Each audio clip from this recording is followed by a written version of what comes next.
Ladies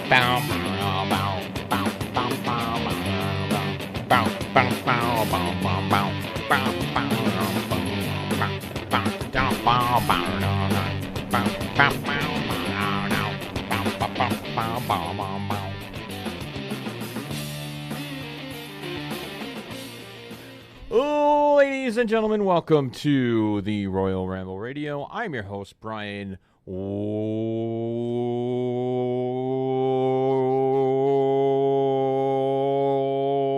Wait for it, Schmidt. And as always, with me is the co-hostess with the mostess. Yeah, that's right. I added a Beetlejuice reference there. Mr. Tristan, not Mike, Law. What's up, Brian? What's up, Ramblers? Hey, everybody. Thanks for joining us on this week's edition of Royal Ramble Radio. We have so much that we have to talk about this week. So much crap. It wasn't not really crap, but so much stuff to freaking talk about. Right. How was your weekend? What did you do this weekend? What did I do this weekend? What'd you do? Give me the good stuff. Give me the juicy. Oh, what was that song back in the day? What the hell was that name? The song 90s. How does it go, Brian? I don't remember off the top of my head. That gush. Never mind. Anyway, this weekend, what did I do? How's my mic sound? Somebody said I sound kind of low in terms. There you go. You're up now. Oh yeah. Who told you that? Well, some Obey the Hive checking in on Twitch. That is Mr. The voice of Capital Wrestling. Oh yeah. How do I sound? How does he sound? How do we sound on Facebook there, guys? Check in. Say hello. Well, cool. Well, how was your weekend, Brian? Go for it. It was good. Saturday, I actually went. I had a little after the show. I went to the emergency room. You did? Yeah. I took you. Yeah, you took me. Uh-huh. We thought just to let you all know, they thought it was a seizure. I don't know how they thought it was a seizure if I wasn't, driving. And turns out I had a migraine. Never had a migraine before. It was a migraine. Huh. Well, I just want to let you know that I dropped you off. Yes, you did. From not the hotel, from the hospital. Yes. And I was extremely tired, right? Okay. So what I did was I said, hey, you know what? I'm going to park in the parking lot, and if Rose doesn't come because she has to be with Brian Jr., yes, I'll take you back to your car. Yeah, which I texted you. I was already asleep. You was already asleep. I was already asleep. We were like, I was sitting there. I got on my CAT scan, and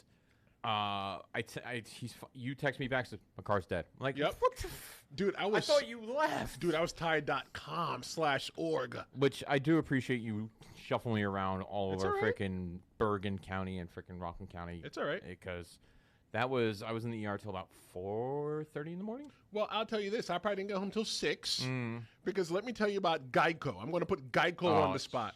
So I paid this a little bit of money per month for my roadside assistance, right? Excedrin for the... Okay, I've been taking Excedrin. Trust me, Anthony. So I had Geico.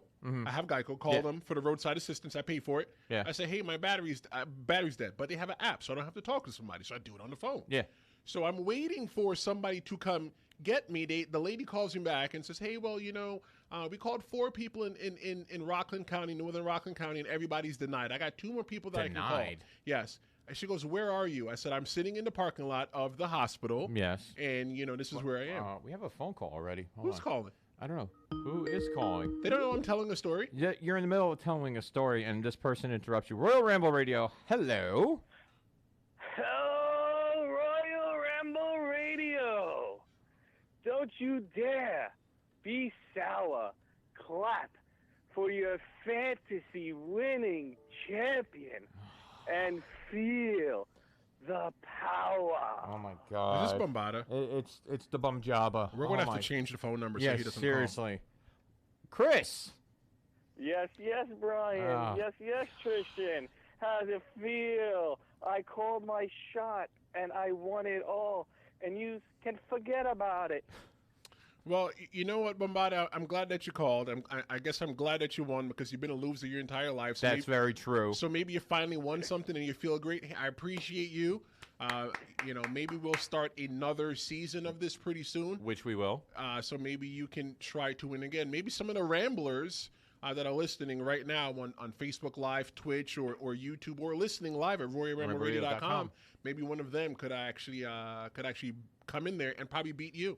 which should be easy enough. They can try. They can all try, but they all will fail. Let's be honest, okay? I'm just that good. Let's just be honest about this. Number one, your picks that you got gave you your freaking lead the first week of the draft. You're right. I'm hands down. You had Vince, Kofi, and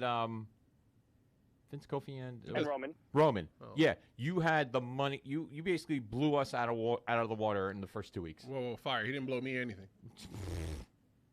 He kicked our asses first 2 weeks. Okay, fair enough. Funny guy. Yeah. So like, what do you want? Like a trophy or something like that? You know what? He can. When are I want the praise and adulation from everyone at Royal Ramble Radio for the victory. Let me tell you something, pal. Like, if you feel like you need me to pat you on the back, man, like, don't expect it from me. Yeah. But the way you're patting yourself on the back from one of my friends, Steve James, he said on Capital Wrestling. Yeah. That you can watch on Fight TV, bro. If you keep patting yourself on the back, you might have some back problems. Yeah, right? exactly. My back is nice and firm. It's nice and good. Okay. What else do you have for us, Bombada? Well, to be fair, my back is actually hurting a little bit from carrying that entire fantasy league from opening day to closing day. Wow. You're getting a big head there, Pony Boy. I have two big heads, me and the horse. It happens. You and the horse. Yeah. All right. I don't get Bombada, thank you very much for calling. We appreciate your phone call. Remember, we're live every Thursday night from 7 to 9, but I'm sure you knew. Of course you know. Oh, I know, and in September, I'm going to make myself a trip back down there to the studio just to see you guys in person. It's all right. We're moving the studio, so you don't have to come. Studio's going to be moved. Don't worry. Only Calais will know where it is. All right, Chris. I look forward to seeing you guys. All right, bye, Chris. Day. Thanks, man. Later. Like, he had to do that? He has to gloat. Like, if he could have thrown himself his own parade, he would have done it. He would have. You know what? Honestly, he probably would have thrown his own parade. He probably would have. And honestly, to be perfectly honest, he's not the Tri-State champ. I am, so that's all that matters. That's fair enough. Let me go ahead and finish my story real quick. Probably do a 30-second break and come right back. That works for me. Okay, so pretty much, I was in the in the hospital parking lot. So pretty much, nobody was able to come get me. So I sat in the parking lot, and I don't know what in my mind made me think this happened. If I turn off the radio and all the lights and turn the key, the car should automatically start. Should. But that's not how car batteries work. No. So I'm thinking, man, there was a jumper pack that I had access to, but I was like, nah, I don't need it. So guess what happened? I didn't have it. Yeah, you didn't have it. So I said, you know what? Let me go into the lobby of the hospital and talk to somebody. The security guy had a jumper, didn't know how to use it. Luckily, I knew how to use it. Yeah, he didn't know how to use it. Might have been his first day. He might have just finished orientation. Yeah, but I was able to jump the battery and start. No, I actually spent most of the weekend out in the woods, relaxing, camping. Oh, yeah? It was nice. Yeah, I don't camp. So it was a nice little relaxing weekend, and then we had NXT, but we'll get to that in a couple of minutes. Right, Tristan? That's right. And we'll be right back. Oh, we're not taking a break. No, we're not. We're not taking a break. Taking a break. Okay, but if you want to call in and talk about NXT TakeOver, which is going to happen, which we're going to do in a couple seconds, 609-910-0687. Remember, we are live on RoyalRambleRadio.com, Facebook.com/RoyalRambleRadio, YouTube, and Twitch.tv. And don't forget to share. Please. Please share us. So for those of you guys that don't know, I actually went up to Toronto this week, myself and one of the social media people. Pinkies up, I guess. Yeah. Yeah. So traveling south. By the way, I was promised something when you got back. Oh, I promised you a Canadian Fanta. Yeah. Where is it? I have it. It's in my vehicle. Oh, during our break, you need to go get that. I will get you a Canadian Fanta. Yes, Fanta. Don't you wanna? No, this one is different. It's Canada. So anyway. I was up there this weekend with one of our social media people, so shout out to our social media person. Hi. And Toronto, the Ontario area, has their whole entire transportation system now. And I was able to take the bus and pay like $13 Canadian to travel from Hamilton over to Toronto. Okay. So when I got to NXT, it was after the The dark Breezango match. Breezango match. The next match I got was the breakout match. Yeah. Really good match. If you haven't watched it on NXT, it was on the last night's episode. I yes. suggest you watch it. Yes. But NXT was really good. For where I sat, I actually saw myself on TV. Did you? Yes. I actually was vigilantly trying to find you watching both on TakeOver and SummerSlam because I saw where you were. You see me on NXT TakeOver when Johnny Gargano comes out.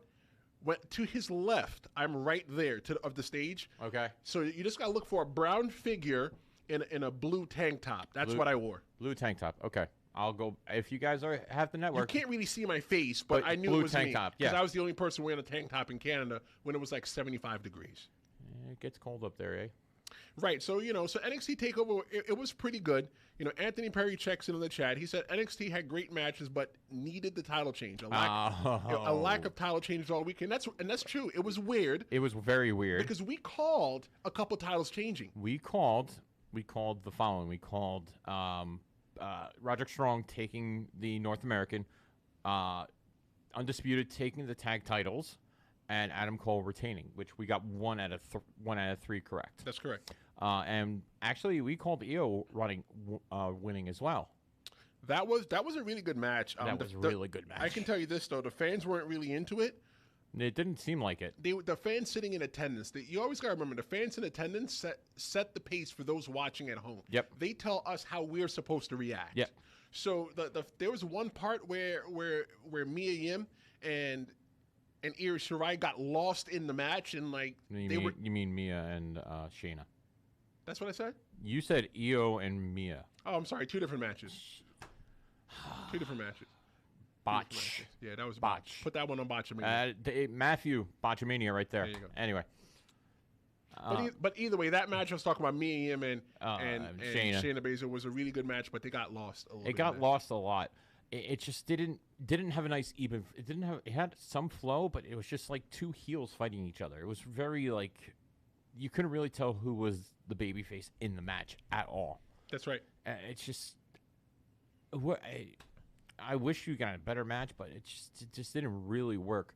The one match that I thought was besides the Gargano match, which we'll talk about, is the Roderick Strong Velveteen Dream Pete Dunne match. That was a good match. Three-way matches, from a professional wrestler point of view, three-way matches are pretty hard. Yeah. And the reason why three-way matches are pretty hard is because you have three other guys in the ring. You mean two other guys plus I'm yourself. sorry, two. Golly, man. What I'm just is off with today. the botching today? I'm off today. Wow. Okay, so with the three men. We need the Fanta. Yeah, I do.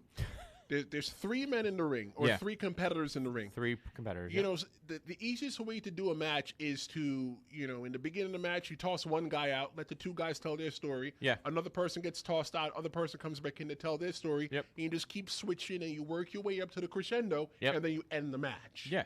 That's how it's supposed to work. And those three guys, I thought Velveteen Dream was going to lose plenty of times. Yes, there was plenty of spots in that match where we thought Velveteen was not going to win. I was like, oh, wow, Velveteen Dream is going to give this belt up. That's what I really thought, but he didn't. He didn't. I was very shocked. Velveteen had a good entrance. Yes, he did. Because they were in Toronto. Yes. And they had the Toronto dance people come out. For the Raptors, yep. For the Raptors. Yep. And that was really cool. Everybody was really hot for that. I wasn't really hot for it because I'm not really Torontonian.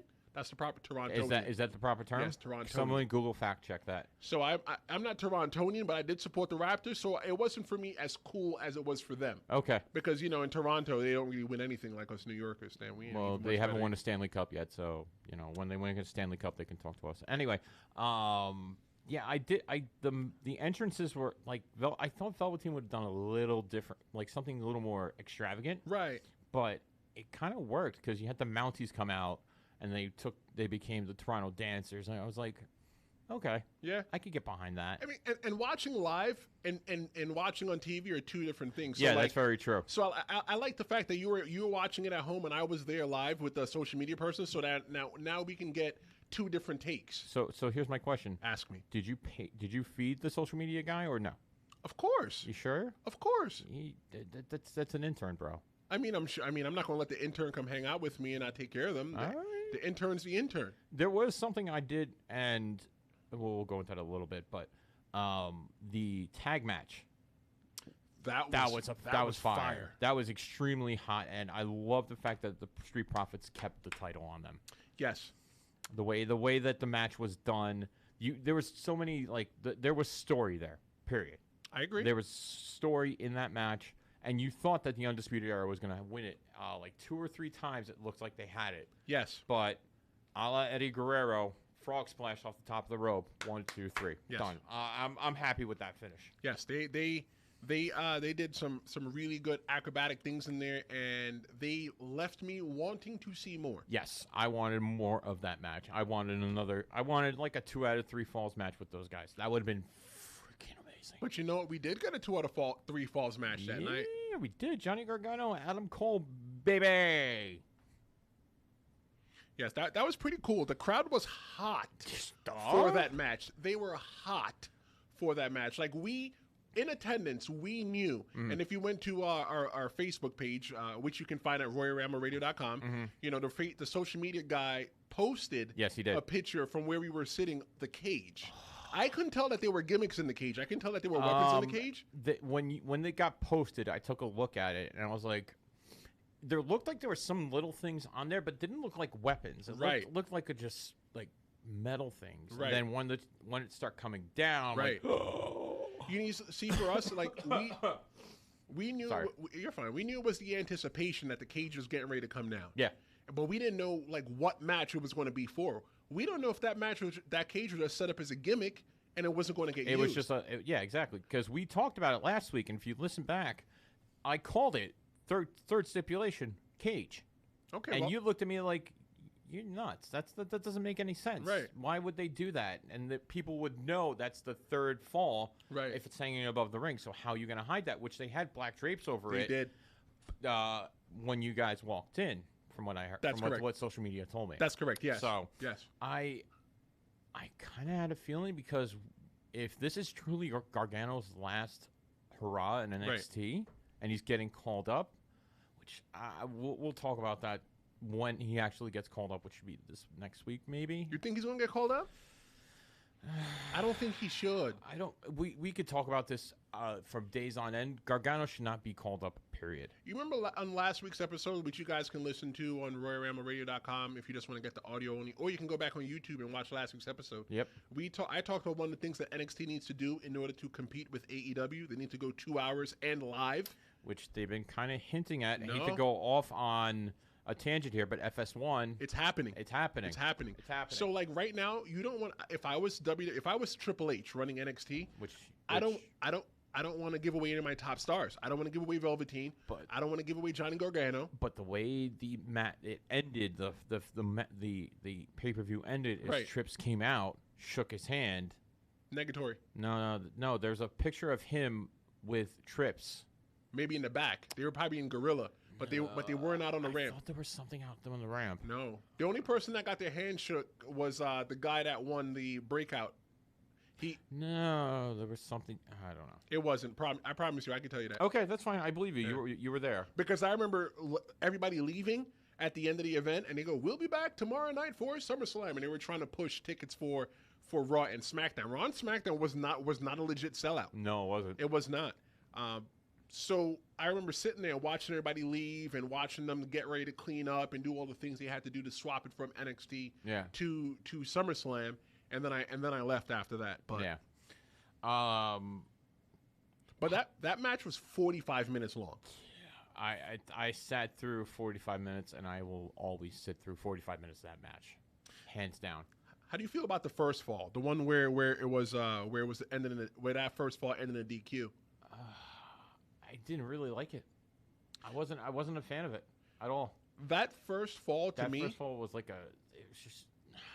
That first round of the 2 out of 3 falls match between Johnny Gargano and Adam Cole for the NXT Championship, it felt like they were playing checker, they were playing chess. Yeah, there was literally who could one up one of them. Yeah, it was like check, check, check, check, and eventually at the end, they had to just it was drastic the way they had to pull everything out in order to try to one up each other. It's like they had each other's card. They were going with the double super kicks. Nope, I got it. That's just how I felt about that first fall.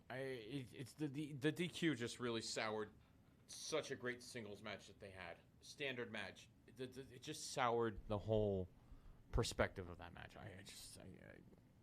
I was not happy with that fall at all. But the reason I was happy with that fall because it was a good segue Into the street fight. Yeah. You can't really see the facials that well.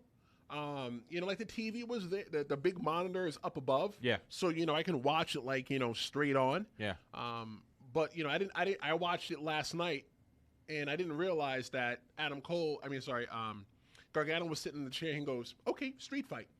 Cool, let's do this." Yeah. It was pretty cool that they were in the audience, and people in the audience are yelling like where they fought. Yeah. When they were fighting to the left of us, and people were yelling, "Come over here, come over here." I'm like, "Are you crazy? What if he punches you in the face?" Yeah, exactly. The selfie went over really good. He took the selfie. It was over an hour side. That was cool. A lot of people popped for that. But the other thing I didn't like was the Spanish announce table. You remember the Spanish announce table spot with the backdrop? I don't remember It was in the second fall.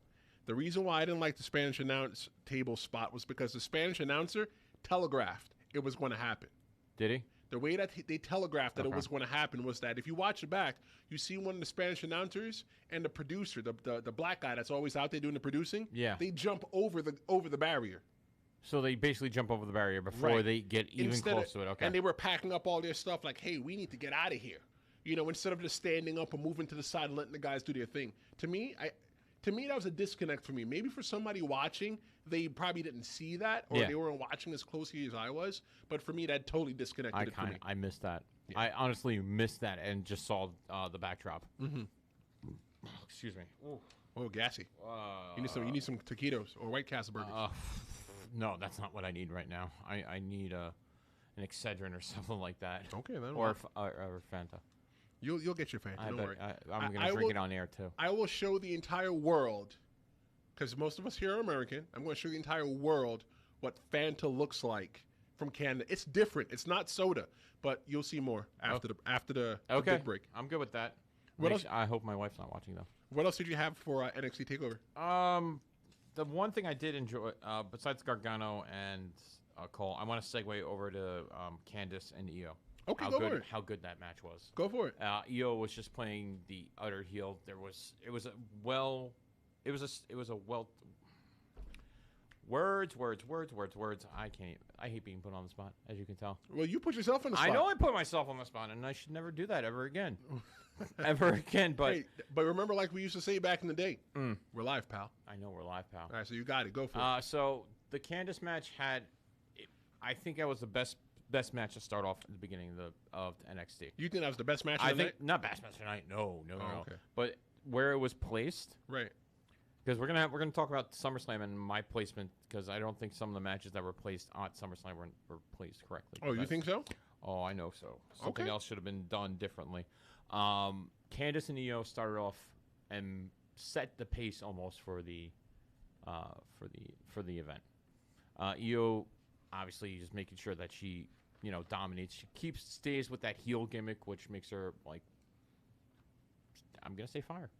We've been saying I fire, but I think that's the way she should stay. She should be that big heel in NXT, the women's division in NXT. Because she used to come out with that mask gimmick, right? Yeah, she did. She don't anymore. And all the colorful colors and stuff like that. Yeah, they were trying, like mimicking almost like what Asuka did. And I like the fact because she speaks Japanese. Yep, and all she does is speak Japanese. That's it. That's all she needs to do. Because all. Once you start speaking Japanese, she's going to get booed. But the best part is if they ever go to Japan, she's the babyface. She is the babyface. And that's why WWE keeps a lot of...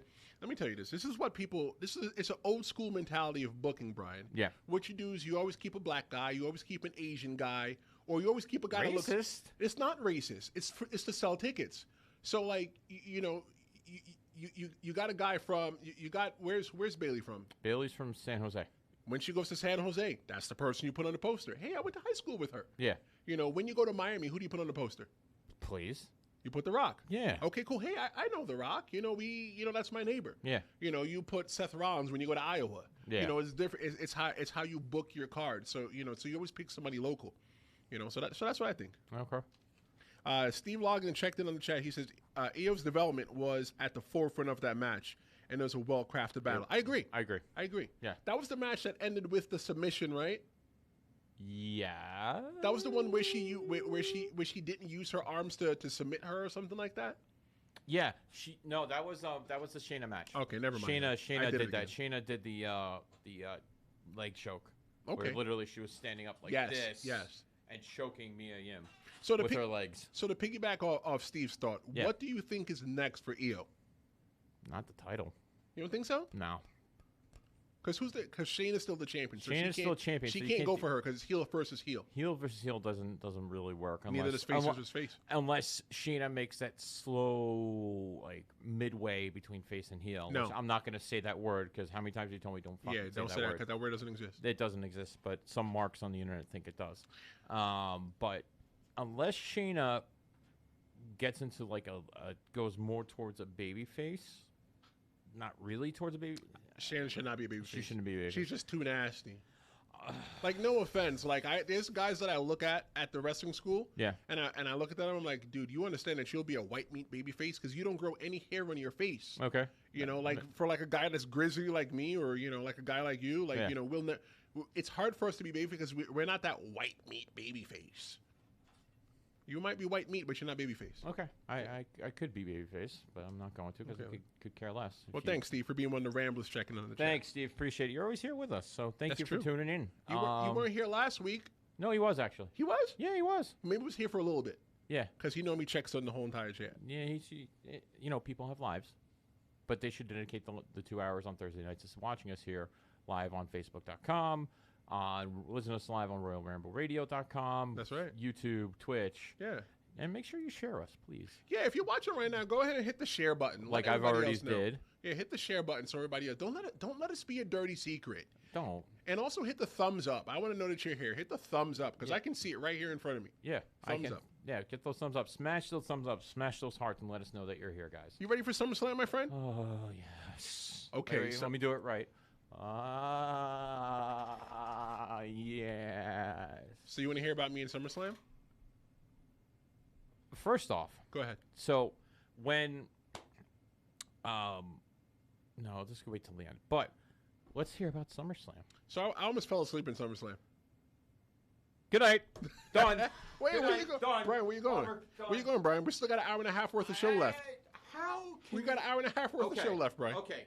Here's my problem. Give me your problem, Brian. I have a problem already. Give me your problem. Number one, how the hell do you fall asleep at a live event? Brian, remember I told you I fell asleep at WrestleMania 20? That doesn't, but you're in Canada. Right. You're in the Great White North, That's where the correct. Maple Leafs haven't won a Stanley Cup in their whole franchise. And that doesn't have nothing to do with how many sharks how many sharks in the sea.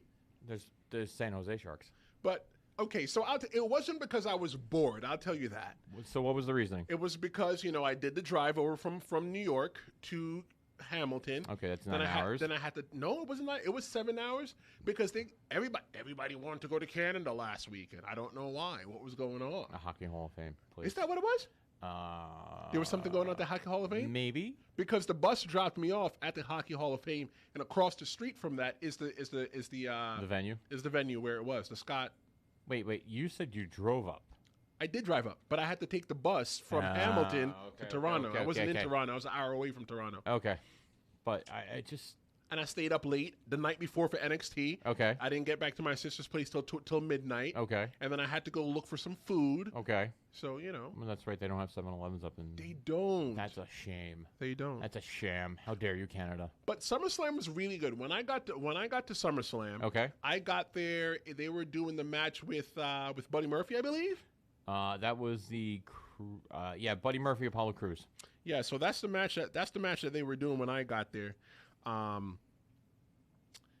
and they were doing the live show right across from where I was sitting. Not the live show meaning the pre-show. Okay, yeah, they were doing the pre-show right across, and I'm like, and I see the guy setting up this gimmick. Yeah, and you know me, I can make a friend anywhere. So there's a guy sitting to my right and a guy sitting to my left. Actually, the guy was sitting one seat over because when I came over, he was a big dude, and he goes, "Bro, you're a big dude." And when he mean big, he didn't mean like fat, but he mean like I'm a big stocky, dude. Yeah. He was like, "Look, bro, I'm gonna do you a favor. I'm gonna move over one seat so we can both have a little bit of ballroom." I said, I said, brother, my name great. is my name is Tristan. I said, I'm here by myself, so if you want to talk to me through the night, we're friends. He goes, no problem. So we're there sitting there asking me, he goes, what do you think that is? And I go, it's either lights or pyro.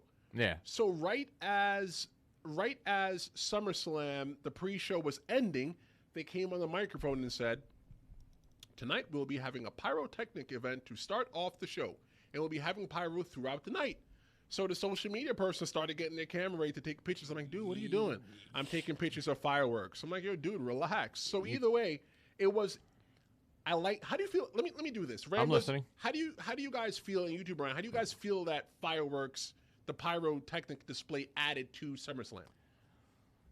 Honestly, I've been pyro deprived from the WWE for a while now, so I thought it was a welcome thing back. I was very happy with it. But was it necessary? I'm asking you. Honestly, it should be the pyro should happen at the Big Four. Period. I agree. Period. That's it. Nothing else. Because of the pyro, I feel that SummerSlam was just as important as WrestleMania, and that's stupid for me to base fireworks on an event. Yeah, that's just not. That's not that. You should worry about the content of the pay-per-view before you worry about the pyro. I agree. Yeah. But it was pretty cool. I'm thinking the whole entire night, oh, cool, Goldberg's going to get his, I was waiting for just someone standing there with sparklers like they used to do with Gilbert. You remember that? Right. And someone just doing that with Goldberg. When Edge came out, was Edge in the pre-show? Edge was I believe so. No. Edge was doing the show, right? Edge was during the show, and he speared Elias. Okay, I thought when Edge came out and did his gimmick, I thought we were going to get fireworks. I would have been happy with that. Actually, it was not during the pre-show. It was main show because I was sitting downstairs in Studio A watching. Right. And I hear his music kick. I open up the door to the upstairs and say, Rose, get down here now because Edge is on. She's like, what? Okay, I'm getting my son. We're coming down. I'm like, okay, runs down. There you go. And Edge is there. Which, fun Rambler fact there. Give it to me. Edge's, Edge was Canadian. Okay, Metalingus, done by Alter Bridge. Whoa, Metalingus sound like something freaky that we shouldn't be talking about on Royal Ramble Radio. Giggity. No, Metalingus is the name of Edge's entrance theme. Oh. It was done by Alter Bridge, which is the leftover of Creed minus Scott's staff. You mean Creed like, my eyes wide open? Yes, exactly.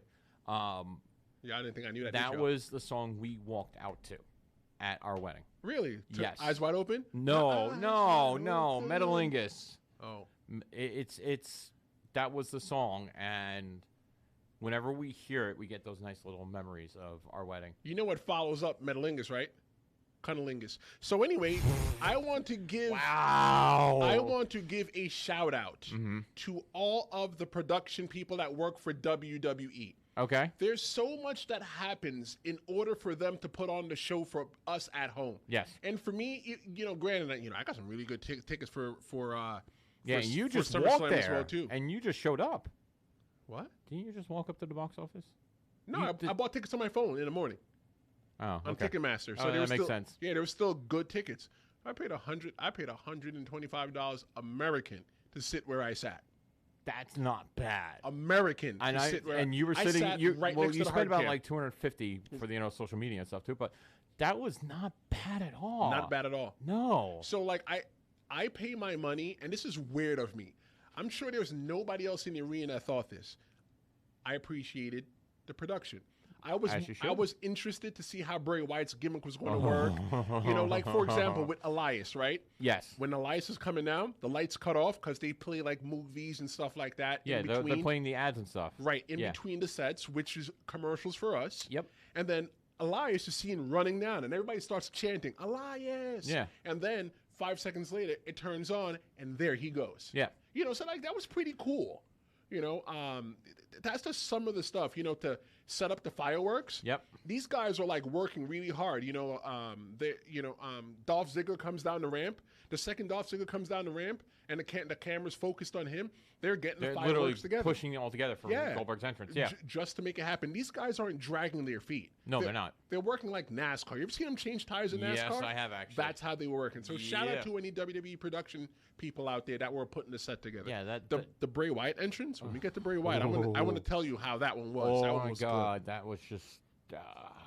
But you said you want to talk about Becky Lynch and Natalya match placement. So let me hear what you have to say. So, I had an issue, and we talked about what could have been with this match, because there were rumors that Ronda Rousey was in the backstage. It's all rumor and innuendo. Exactly. That's what I'm stating. It's I was a rumor. backstage. You were backstage? No, it's rumor and innuendo. I know. I was backstage too. No, you were not. Yes, you were in America. Yeah, I was in America. So my feeling was that they were actually going to pull the trigger on the Four Horsemen gimmick. But that's what we wanted. That's what we wanted. Predictions. So I was expecting Becky to go before Seth, or Becky to go 2 matches before Seth. Not at the beginning of the pay-per-view. I'm sorry, that was just bad placement. I would have put it where Ricochet and AJ was. Okay, so I got the card right here in front of me. Go. So you want to put it where Ricochet and AJ was. So Ricochet and AJ was between Goldberg and Bayley. Yes. Okay, that could have worked. So you're trying to say me that AJ would have been first? I would put AJ first, yeah. But you know what? Being first is always good. When I first started wrestling, I used to hate being first. And then I became the champion at BWO. And then I used to which is your picture on your Facebook page. That's correct. Yeah. At Tristan Law. Look him up. And on Twitter at The Real Big Tris. I used to hate being on the main event because you wait so long. You wait so long just to go out and do what you do. Yep. So, going now in my old age. You're not old. Hey, all the people at my shoot job call me sir. Listen, the kids. You know what the funny? I found a weird fact this weekend. What? What? That you related to Abraham Lincoln?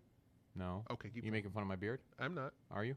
I'm not. Yes, you are. I'm not. Yes, you are. Well, I see your head moving. No, you can't. You know what happens? What happened? What happens? Don't put me in the list, Brian. No, I'm not. Okay, good. No, not going to do that okay, at all. Beth Phoenix. Beth Phoenix. So, question. How old do you think Shayna Baszler is? I think Shayna Baszler is probably 29. Okay. Is that a good guess? You're off by 10 years. Really? She was born in 1980. Wow. She and Beth Phoenix were born in the same year. Wow. Weren't you born in 1980? No. You know what? Don't put me in the list, Brian. You just made the list! Tristan. Yeah, but I found out. I thought Shayna was a lot younger. I thought she was in like her late 20s. Surprise. I'm surprised too. Little facts. Anyway, continue. So yeah, I definitely, it's being first at an event is great. Yeah. Because you set the tone for the match. Yes. For the night. Yes. You are the first word of the sentence, and the main event is the exclamation mark in the period. It's the punctuation to end the sentence. Okay. And I didn't understand how important that spot was. So like at the last ECPW TV tapings, I was the very first match of the night. Golly, I love being first because when you go out there, they're not tired. No. At all. They're hyped. They're hyped. They're ready for more matches. And I'm the first match that they see. And I cherish doing the first match because I'm a wrestling fan through and through. Yeah. That's the reason why I wrestle. That's the reason why I do the show. Hey, you can call me a mark if you want. Because, if you ask me, I think all the guys that wrestle, wrestlers. Are wrestling marks. We're all marks. You know why we're marks? Because we seen something on the TV that compelled us enough to go ahead and want to wrestle. And you can, if you want to actually call him a mark, you can call us 609-910-0687. Or you can call him a mark in chat while we have on Facebook Live, Twitch, and YouTube. You can call Tristan a mark. Go ahead. So Steve threw a question out, and I definitely want to get to that question. Yeah, we will definitely get to that question. I definitely want to get to your question, Steve. That's a really good question. I want to tell you guys how the Fiend... Steve's asking right now on Facebook. He said, post-match, was that a hologram of the Fiend before he disappeared? It kind of looked out like it on TV. Steve, if you really want to know, just hang on, and I'll answer your question. We'll get to that. So yeah, put Becky, and if they were gonna pull through with that four horsewomen thing, they would have put Becky and Natalya before. But probably the reason why they put that first, home crowd pop. You know why they put that match for? Why I would have put that match first? Why? That would have been a perfect match for people to go to the restroom if it was any later in the match, because there's no action in it. No, there wasn't. It was all submission, right, which was a great match. Right, it was a perfect match. It was a perfect submission match, and it's just I didn't feel like it was in the right spot. I felt that was in the perfect spot. Okay, we can agree to disagree. You know, because you couldn't put that main event, you wouldn't have been happy. Becky and Natalya main event? That wouldn't have been a main event. Absolutely, nope. That would not. I would not book that as main event. That wouldn't have been a mid-card match. People would have used that to go to the bathroom, which they did with Bayley and Ember. I was going to say a lot of people used Bayley and Ember to go to the bathroom. That was a good match. It was a good match, and it was sad that people did that. But I'll tell you what. Remember when I told you I was falling asleep? Was that the match you were falling asleep at? No, I was feeling it the most in Kofi versus Randy Orton. The match wasn't terrible at all. It wasn't terrible. I was just dog tired. But that match was just like it's replayed over and over and over. Like this is like the fourth or fifth time. And I'm okay with that. I'm okay with it too. But I wanted Kofi to fight someone else. But you know what? We don't get what we want all the time, Brian. No, but it's supposed to be the universe is supposed to be running the show now, right? Right, Vince? No, right, Shane? That's not really happening. Speaking of Shane? We strike that from the records. That's not happening. No. We're not pulling a Be Woken Brian from this one. No. No. So either way, I was like, man, I was really feeling that sleep. I said, man, I could really sit here and sleep till tomorrow. So I said, you know what? Let me get up and go to the restroom. I went to the restroom. It's the washroom in Canada. You know how I gave away that I was American? I would say, here, where's it? Can you show me where the restroom is? Restroom? You're from America, eh? Yeah, I'm from Canada. Did they actually say A? No, they don't really say A. Okay. No. But either way, I went to the restroom, and I used the restroom, and then I went out, and I got me 2 slices of pizza from Pizza Pizza. It's a big pizza chain in Canada. You mean Little Caesars? No, it's Pizza Pizza. They have Little Caesars, but this is Pizza Pizza. Okay, so in your opinion, in my opinion, was Canadian pizza good? It was pizza. No. It's pizza, You're Brian. from New York. I know. Okay. It was. I don't eat chain pizza. I like to go to my local pizza shop. Okay. So was this chain pizza good or shit? It was chain pizza. Good or shit? It's better than. You like Little Caesars? No. Okay, good. It's better than Little Caesars. Is it better than Domino's? I hate Domino's. Okay. Is it better than Pizza Hut? No, ain't nothing better than Pizza Hut. Okay. Because they got the cheese inside the crust. Golly. Yeah, so either way, I went back to the arena, and the guys that were sitting next to me, my friends, they were saying, "Oh, you didn't miss anything." I said, "I know. I watched it in the bathroom." They go, "How'd you watch in the bathroom?" I said, "Dude, in the Scotiabank Arena, yeah, for SummerSlam, yeah, you had the audio of the the announcers, and you had the visual. So I did what I had to do, and I stood there, in the bathroom watching the TV like." So literally over the stall you had. No, not over the stall. It was over the sink. Okay, so over the sink you had a TV playing the matches with the commentary over. So basically, they were playing the network like we have right here. Right. So that's interesting. Well, you know what? I think Steve is taking my back. Thanks, Steve, for being a lawyer rambler. He said, "Don't feel bad." What the? I was at the G1 Supercard and started to fall asleep doing the Zack Sabre doing Tanahashi. And you know what? It's not that the match is terrible. Don't sell it. Keep going. It's not that the match is terrible. What the hell? It's not that the match is terrible. Yeah, it's just You're over excrude. It's a whole day. It's a whole day. But I like SummerSlam. I like the match. I think the match placement was really good. Okay. I don't have any issues with it. Can we talk about the probably the best part of SummerSlam? You know what? You tell me the best part of SummerSlam, and I'll tell you if that was my best part of SummerSlam. Really? Go for it. Fiend.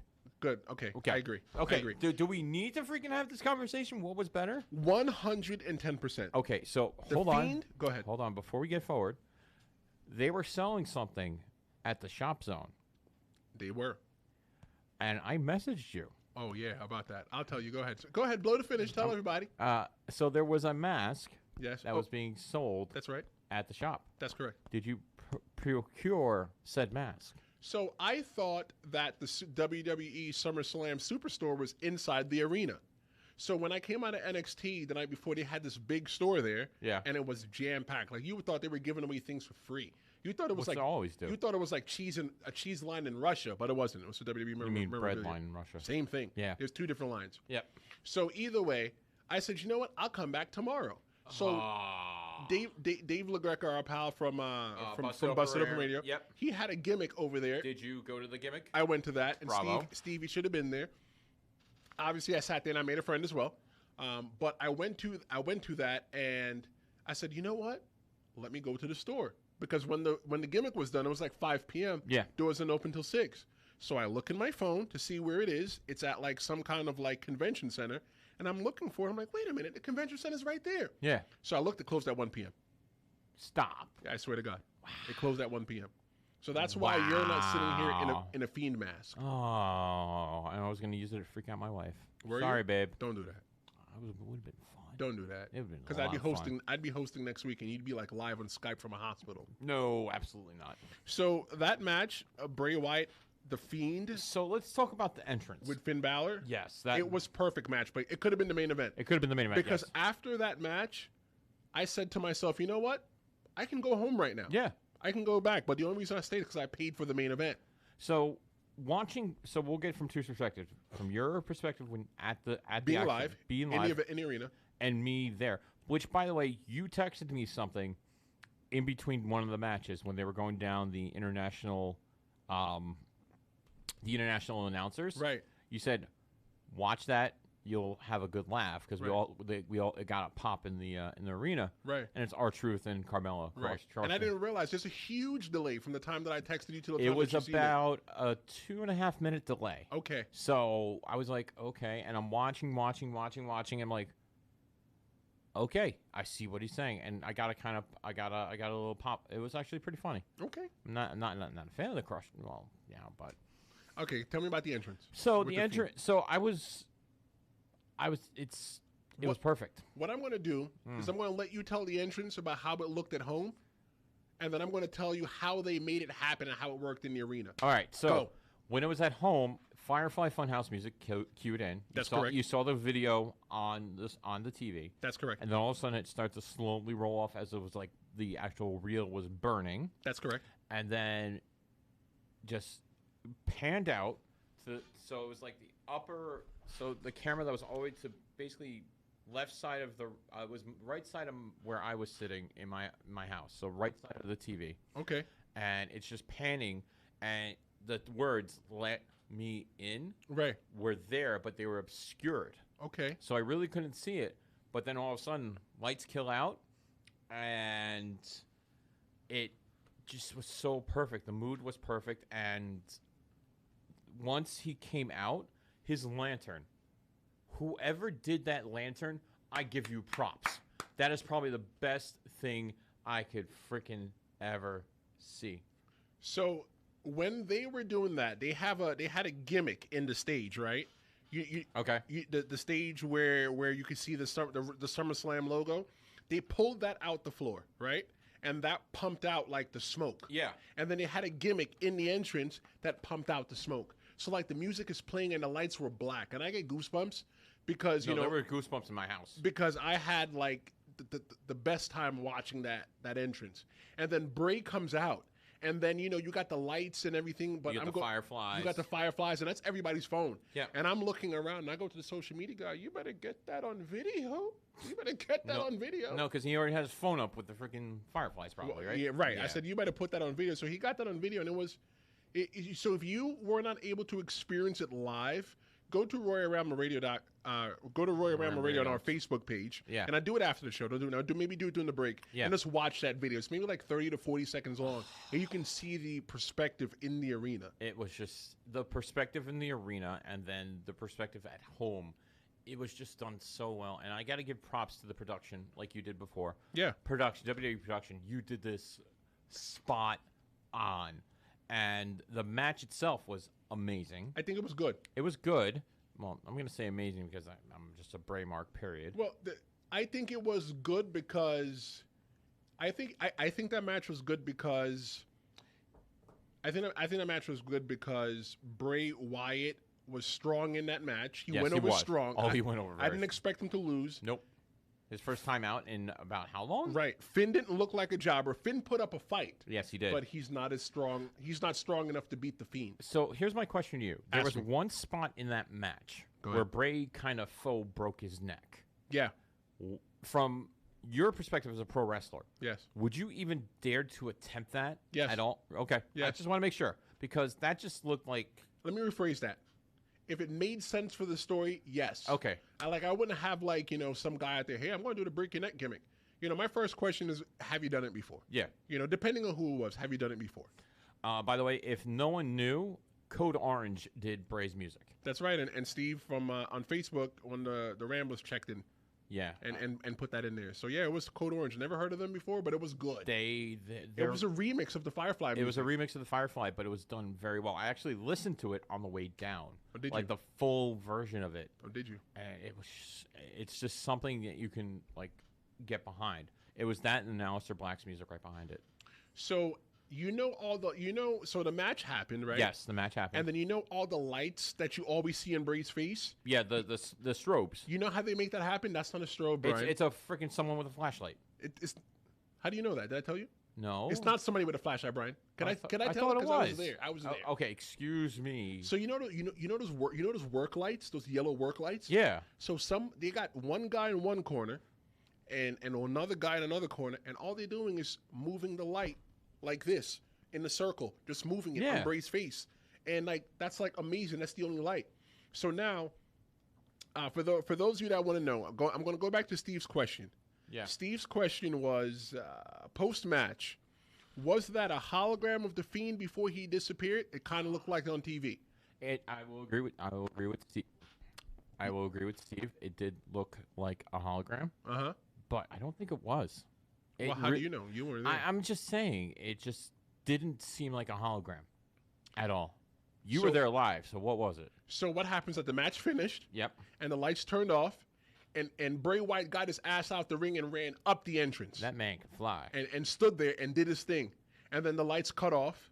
And they had the gimmick with the lights on him again, right? Yep. Because I think those guys followed him and they were doing the gimmick again with the light. Yeah, at the entrance. So it wasn't a hologram. It was, Steve. Thanks for watching. It was an actual Bray Wyatt. An actual Bray Wyatt, Yes. which I'm very happy. Yes. I had a lot of comments because I was talking to a few people about this too.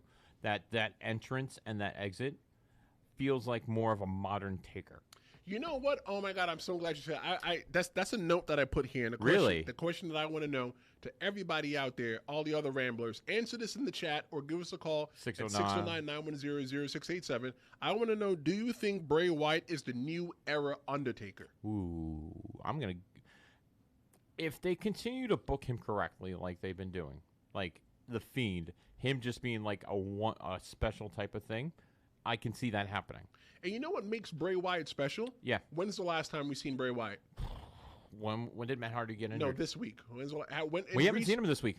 Did we see him on Sunday? You did? Did we see him on Monday? No. Did we see him on Tuesday? Nay. He's special. I know. Bray Wyatt's become an attraction. Yes. Bray Wyatt's become a reason why you watch Raw and SmackDown. Yeah, but where is he? You're watching Raw and SmackDown for one guy. And that's how they get you. Right. That's how they get Right. their numbers up. Before Bray Wyatt, you didn't really, in my opinion, I didn't watch SmackDown or Raw for one guy. I watched it because I've been pre-programmed to watch Monday Night Raw every week, and I've been pre-programmed to watch SmackDown every week. I've been pre-programmed since 1996. Wow. Yeah. Because you're old. So Steve checked on the chat. Wow. And Steve, you know what? You just made the list! How many times are you going to put me on the list, bro? You're on twice already. So Steve is checking in on the chat, and Steve is saying that no. I'm believing that he's saying no, he does not feel that Bray Wyatt is the modern day Undertaker. Okay. What do you think, Brian? I think he is. I think if they give him as an attraction like Taker was when he first, Taker wasn't really. He wasn't an attraction. He's an attraction now. He's an attraction now. But if you keep Bray as almost like an attraction, making people wait for it, literally wait for him to come out, he can be up there with Taker. I think so. I think that he is not the modern day Undertaker. I don't want to typecast. That's the word. I don't want to typecast Bray Wyatt into being an Undertaker character. You know what I want Bray Wyatt to be? Bray Wyatt. I want him to be Bray Wyatt. Yep. I want him to be different. You know, it would be great if Undertaker helped him with his entrance, you know, to help him become better at his entrance. Yeah. But I don't want him to be confused for the Undertaker. Do I want him and the Undertaker to stand toe-to-toe in the ring? That'd be a really nice match for us. It's happened already. Right, but it hasn't happened as The Fiend. You know what we're getting first before Fiend and Taker? Lunch? A Fanta. We're gonna get Demon versus Fiend. Yes, but not right away. Not right away. No, I think that's gonna be Survivor Series. So how do you think they should book Bray in the next couple months? No, I think he should continue with the Firefly Funhouse and not really feud with anyone. Don't set up a program with anyone until Finn gets back, and have Finn and him go at it again, possibly at SummerSlam, because Finn supposedly is taking 2 months off for, like, you know, family vacation, taking a break. Whatever reason he needs to recharge his batteries. Whatever, yeah, exactly. You have to recharge your batteries after working 200 some odd days. 200 some days a year. Yeah. Which I don't blame him for doing that. Steve has a really good point in the chat. He said that Undertaker's bone chilling and intimidating, and the Fiend is terrorizing. Yes. And uncomfortable. That I agree with. I agree with. He's never equated horror with the Undertaker. Golly, let me tell you something, Steve. When I was 5 years old and I used to watch WWF Superstars on Fox 5 in Brooklyn. You old. As a kid, I was terrified of the Undertaker. Terrified. Well, how old were you? I was 5. Yeah. I was terrified. My 4-year-old son laughs at Bray Wyatt. Oh. Laughs at the Fiend. His son's he sadistic. loves it. He's sadistic. Why do you think I was getting the mask? To give to my son. Oh, I thought you were going to scare your wife. Well, I was going to do that too, but he wanted to wear it to scare my wife. But like Steve said, you already tried to cut your wife's throat at her wedding. That was an accident. Imagine what the mask would tell you to do. Do you want to know what the mask would have done? I mean, would have led to happy fun time. What was Edge's song again? Metalingus. Yes, would have led to Metalingus. Don't answer that question. It's a family show, Brian. Family show. Well, we've gone past family show right now. No, we're family show. We're still good. We haven't cussed yet. I don't remember one cuss word yet, Brian. All right. What did you think of Brock and Seth? How was the crowd for Brock and Seth? With Brock and Seth, including myself, yeah, we did not expect to get what we got. Okay. You know, the match with Brock and Seth went 13 minutes and 25 seconds. I expected that match to be 3 minutes. 3 minutes. Maybe 5 minutes tops, and that's not including entrance. I was thinking that it should have been like around 7 minutes, 7 or 8 minutes. But when we all looked at our clocks and it was still generally early within the 10 o'clock hour, we thought we were going to get... Yeah, I looked at it too. I was like, crap, it's still before 10 o'clock and this match is still not over. What the hell is going... Are they going over? Right.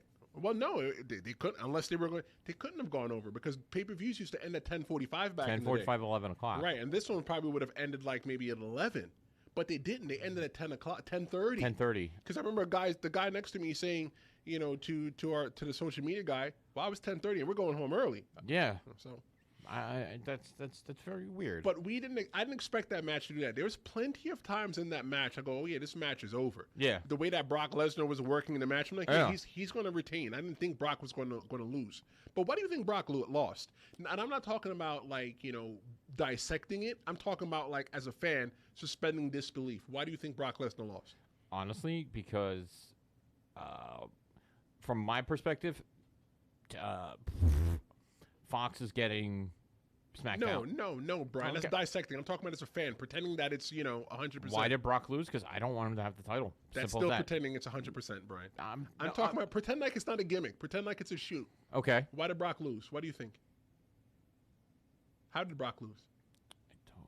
Brock got stomped. The reason why Brock lost is because Brock made one mistake. He went for that F5, and Seth Rollins was able to counter it. And that's the point when the tables turned. Yeah. Oh man, that match was really good. It was exciting to see Seth Rollins jump off the table. I think I may actually have that on my phone. I may send it to the social media person. Post it and post that up. That might be a good idea. Mm-hmm. I did that. A lot of the spots in that match, I kind of just don't remember. I'm being frankly honest. I wasn't really paying attention to that match, right? Because I was exactly expecting Brock just to retain, just 1, 2, 3 done.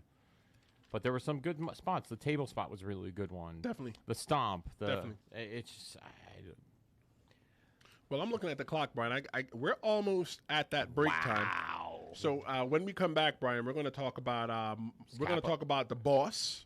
The boss. We're going to talk about Capital Wrestling. Oh yes, I have some words about Mr. Entertainment. We're going to talk about Smackdown. Yes. And we're going to talk about the King of the Ring that's coming back. Oh, my favorite thing. You know who's going to win your favorite thing? Yeah. King of the Ring is one of my favorite things. Period. So I'm going to run out and get that Fanta for you.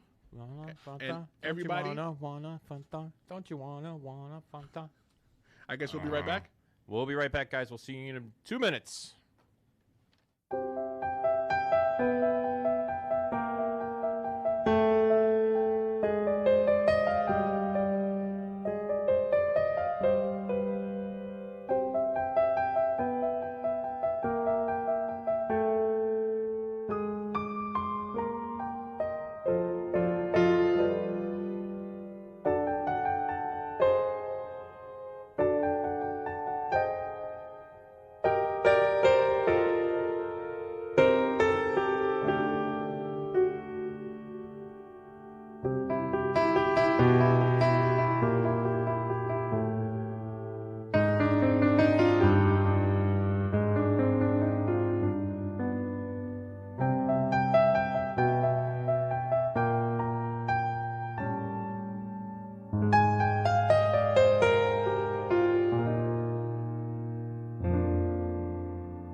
We're back. Oh, we're back, baby. What's going on? Nothing much. What show is this, Brian? This is Royal Ramble Radio, live on Facebook.com/Royal Ramble Radio. On Twitch, YouTube. Call us 609-910-0687. And who am I? And that's the real big deal, Mr. Tristan Law, not to be confused with Mike Law. I am Tristan Law. Yep, guys. Hey, thanks for joining us. If you are just joining us now, you missed a very good discussion about NXT. You missed a good discussion about SummerSlam. I kind of talked about if there was a one of our ramblers, Steve wanted to know if there was a hologram, if Bray Wyatt was a hologram, but he wasn't. We answered that, but if you missed it, we'll go back to that. Yes, we will. On demand, but we have a guest on the line. We have a guest on the phone. Who do we have? This is Mr. Entertainment, the owner of Capital Wrestling, Mr. Harry Targinian. Harry, how are you, my friend? I'm doing great, fellas, and can I say what an honor and a pleasure it is for you to guys have me on your show right now. Hey, in case you didn't know, Harry, this is Tristan Law here. You're live, pal. Like right now, people can hear your voice. Oh, I know. Almost anywhere on the planet. We're live on Facebook, Twitch, Real Audio. We're all over the place. We don't mess around, you guys. I appreciate that. Well, cool. So how was Nashville, brother? Yeah. Nashville was a fantastic experience, man. It was our first sort of venture away from the tri-state area. We're kind of based in New York, New Jersey area. And it was a nice change of scenery. It was a lot of hard work.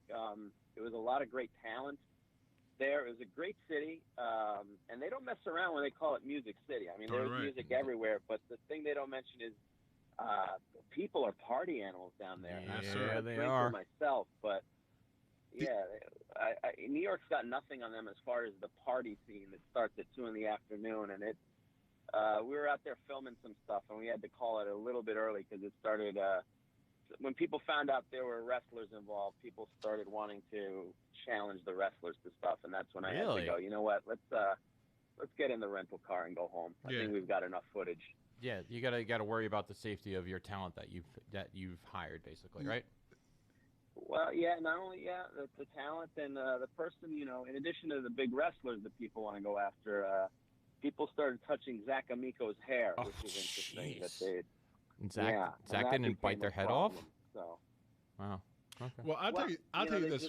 When I seen stuff like that, I guess. Yeah. When I went to Nashville, I did not use a rental car. I used the Bird, the little scooter bikes that they had. Yeah. And those things. Yeah, they have those. Yeah. Those things are amazing. They go fast too. You better not step off one while it's moving. You'll probably kill yourself. Well, there's that, and then they also have a lot of school buses with a roof cut out for bachelorette parties to dance around, which is, I guess, that was fun to watch that. And I think the wrestling itself was great too. Good. And so what I want to know, Harry, is Capital Wrestling going to tour outside of New York and New Jersey again sometime soon? And if so, where do you guys have in mind? Well, it wasn't the interesting thing about Capital Wrestling is we have a plan, we set out, and then we end up by circumstance just doing things beyond our expectations. We never set out to be a national touring company. Yeah. We like being a TV company and doing stuff locally in the New York, New Jersey area. And even New York was a thing we weren't going to do. We were just going to be pretty much in Jersey. And then this opportunity with Wrestling for Innocence presented itself, which was, again, that's the whole idea behind Nashville is we were doing this charity thing, basically raising money for the legal fund of a wrongfully accused man, Adam Brazil, who actually got let out about a week before our show. And there is some thought that maybe, and then, this might be bravado, but we're hoping that maybe we had a little bit to do with it. That this wrestling show that was getting some interviews here and there might have turned up the heat a little bit, and they were worried about the public image. That might have had something to do with it. But either way, it turned into a beautiful sort of coming home party. But I'm rambling a little bit with this answer. I mean, we're going to do a couple sporadic shows here and there. I know that Legion of Skanks, Skankfest, the aptly named Skankfest, was very happy with our performance in Brooklyn, and there's some talk of maybe going with them to Houston when they do their big convention, their festival in Houston. That might be a possibility.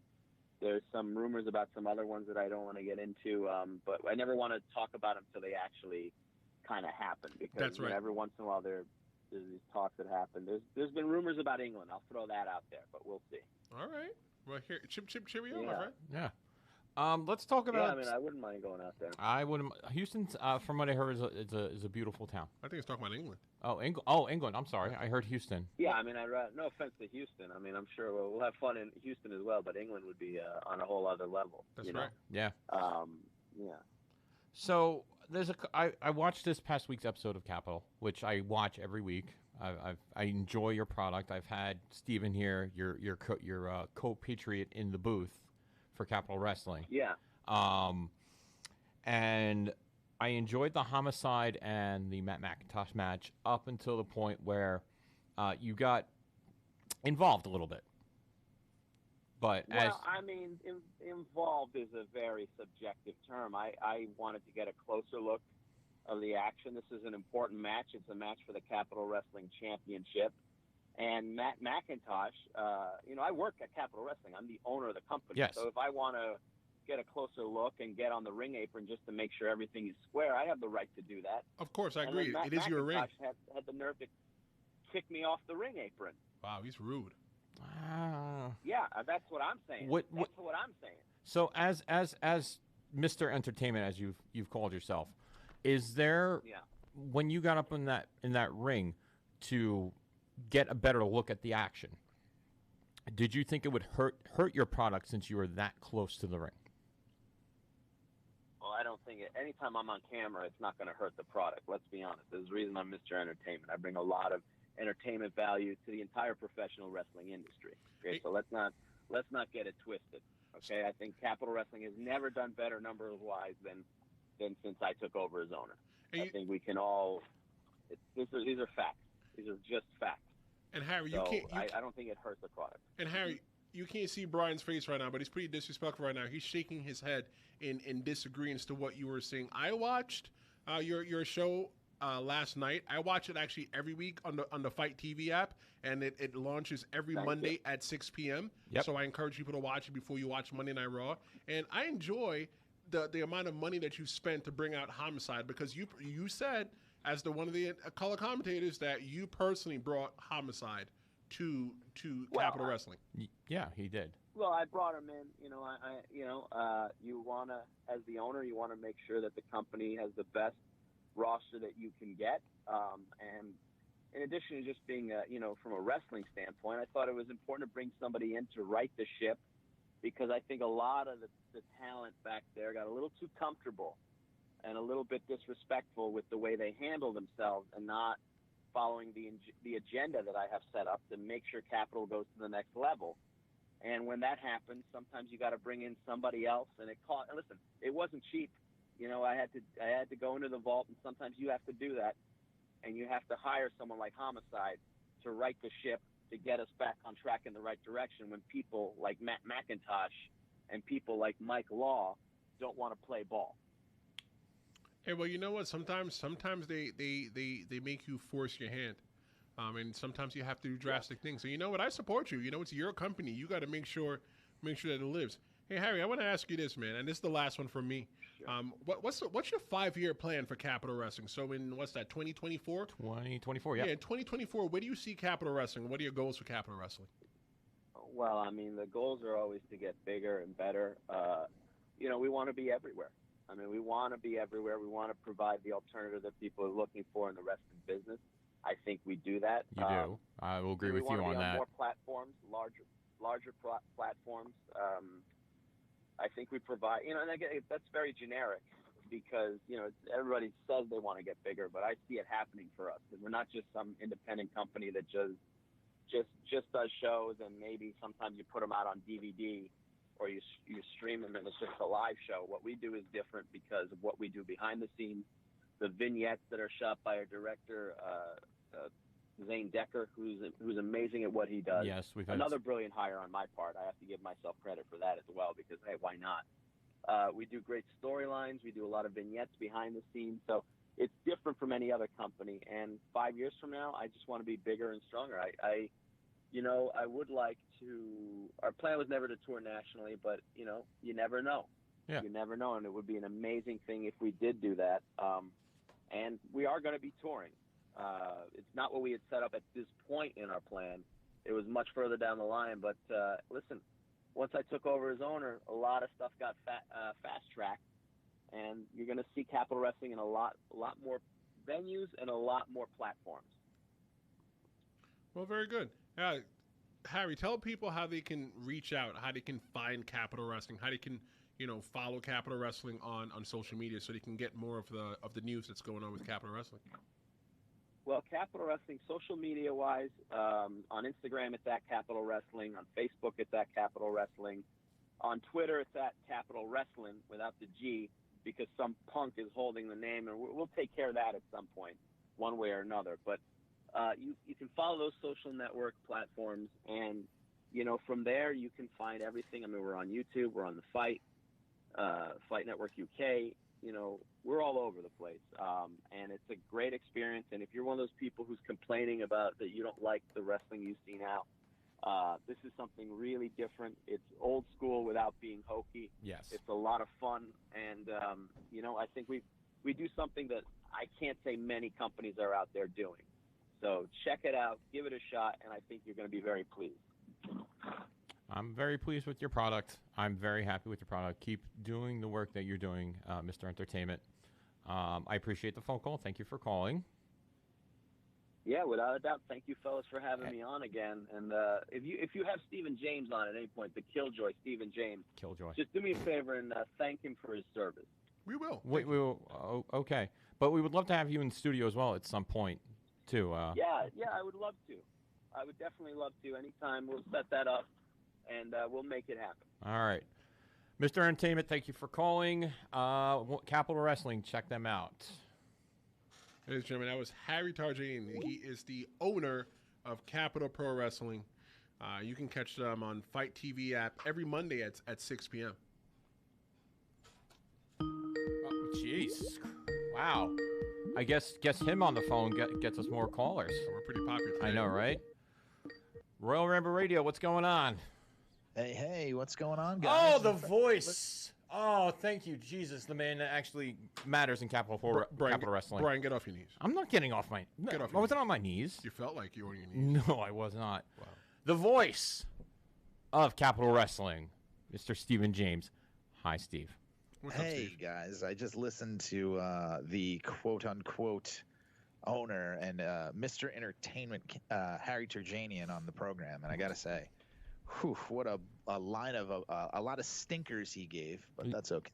Yeah, when you smell it, right there, Steve? Yeah, for sure. I like how he takes credit for all the hard work of other people, guys like Zane Decker, guys like Matt McIntosh, guys like Anthony Gangone. I like how he takes credit for that, for all of their hard work and us growing as a company. I love that. That's nice. Well, I feel that because Harry is the owner, Steve, and Steve, we're still friends. I feel it's him delegating, and delegation is okay. Yeah, he's delegating his duties. You watched the end of that McIntosh match. I did. Okay. Yes. Okay. That was blatant interference. I didn't see it. Did the referee call it? Jesus Christ. You know what? That's not interference. Oh, my God. The referee should have done his job, right? He was getting a closer look. Of course. Now, you read a culture where if you're a referee, you fear for your job because Harry Turjanian is a maniacal fool who winds up throwing his weight around. There is a certain level of how much is not being seen and how much are people turning a blind eye because of their job security. You remember not too long ago, World War IV, Turjanian put multiple members of the Capital Wrestling roster's job on the line just for not agreeing with him.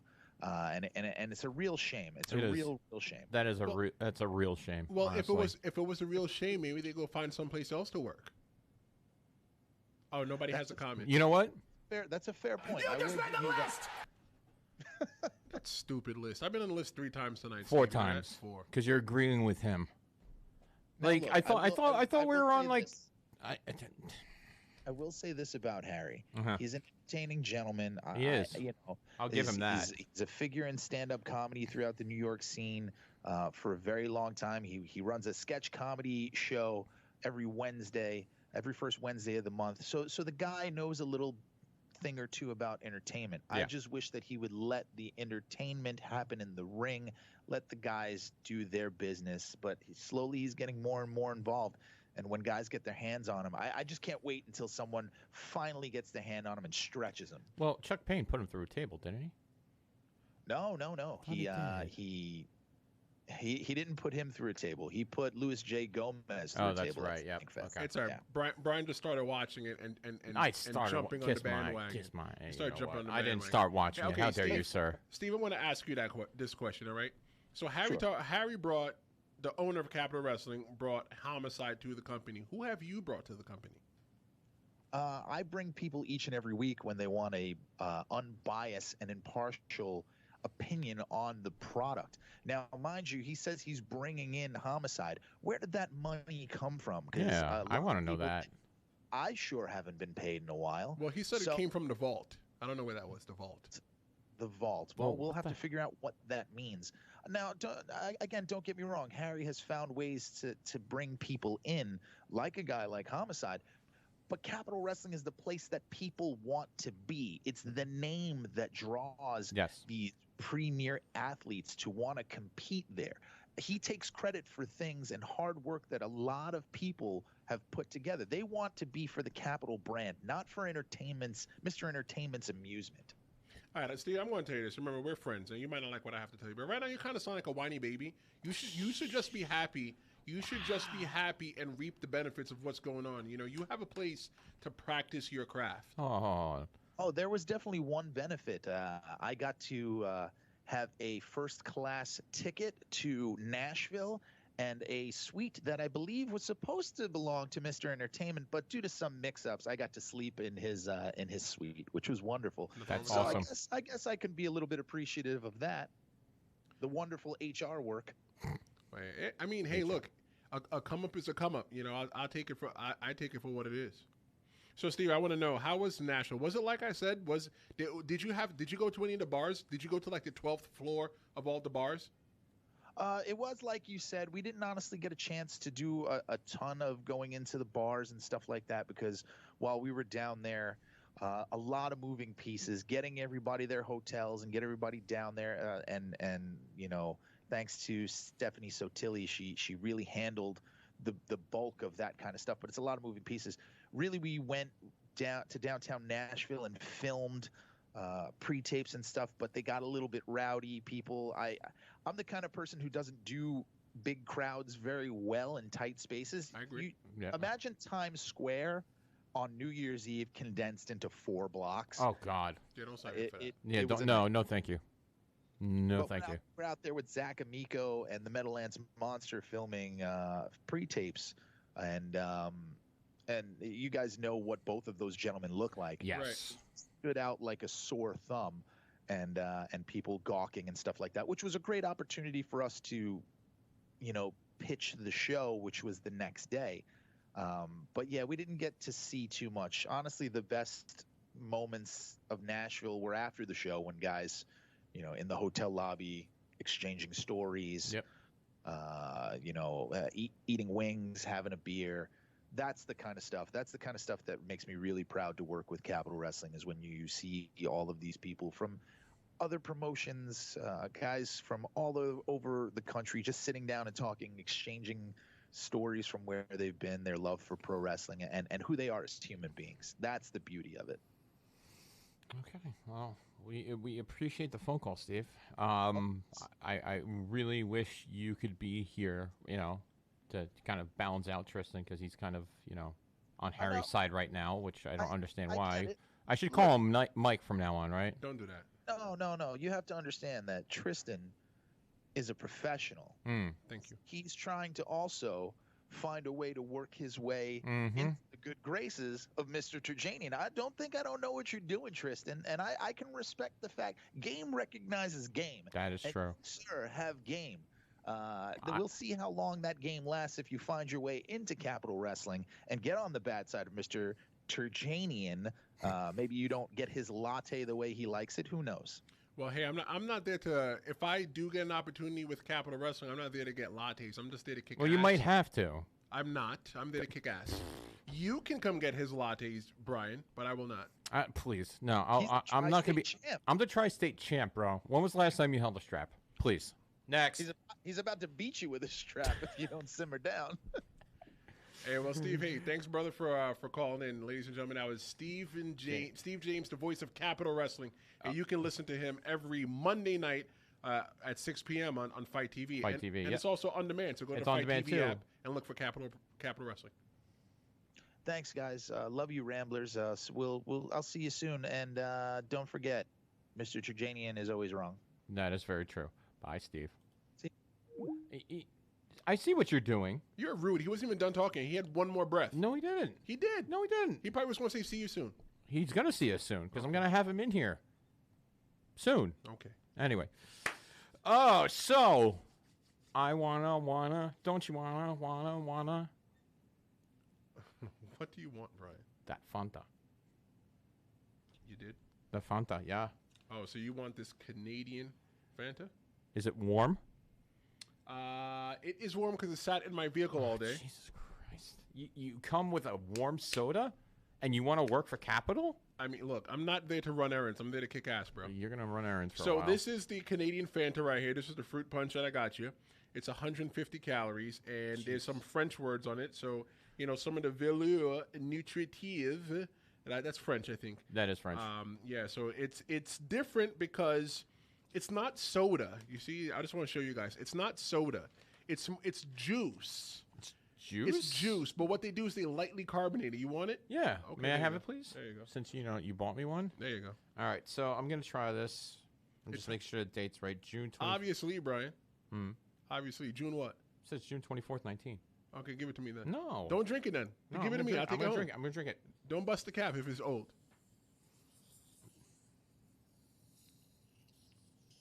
You better not spill it on anything here. I'm not. That's why I'm going to do it over here. Hold on. All right, so here we go. Okay. Let me know what Canadian Fanta tastes like. It smells like Kool-Aid.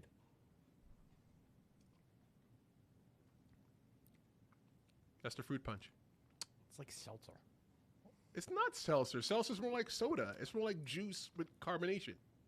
It's weird. I give it back. No, I'm keeping it. Okay, now stop complaining. It's really it's nothing I'm used to, but it's good. I like it. Now, well, ladies and gentlemen, this is Royal Ramble Radio, and I am Tristan Long. Across from me is Mr. Fanta Drinker himself, Brian Schmidt. We are live every Thursday night from 7 to 9 Eastern Time. Check out our website, royalrambleradio.com. And right now, we're live on Twitch, Facebook, YouTube. Live, and YouTube. So hit the like, share, subscribe button. You know, follow us. You know, do whatever it is that you want to do. Let us know that you're there. So, you know, what else do we got going on, We got Brian? something big. One thing that hasn't happened in about a few years or so. What? We got the King of the Ring, baby. Oh, do we? Oh, we do. And I have some music for the King of the Ring. Are you ready?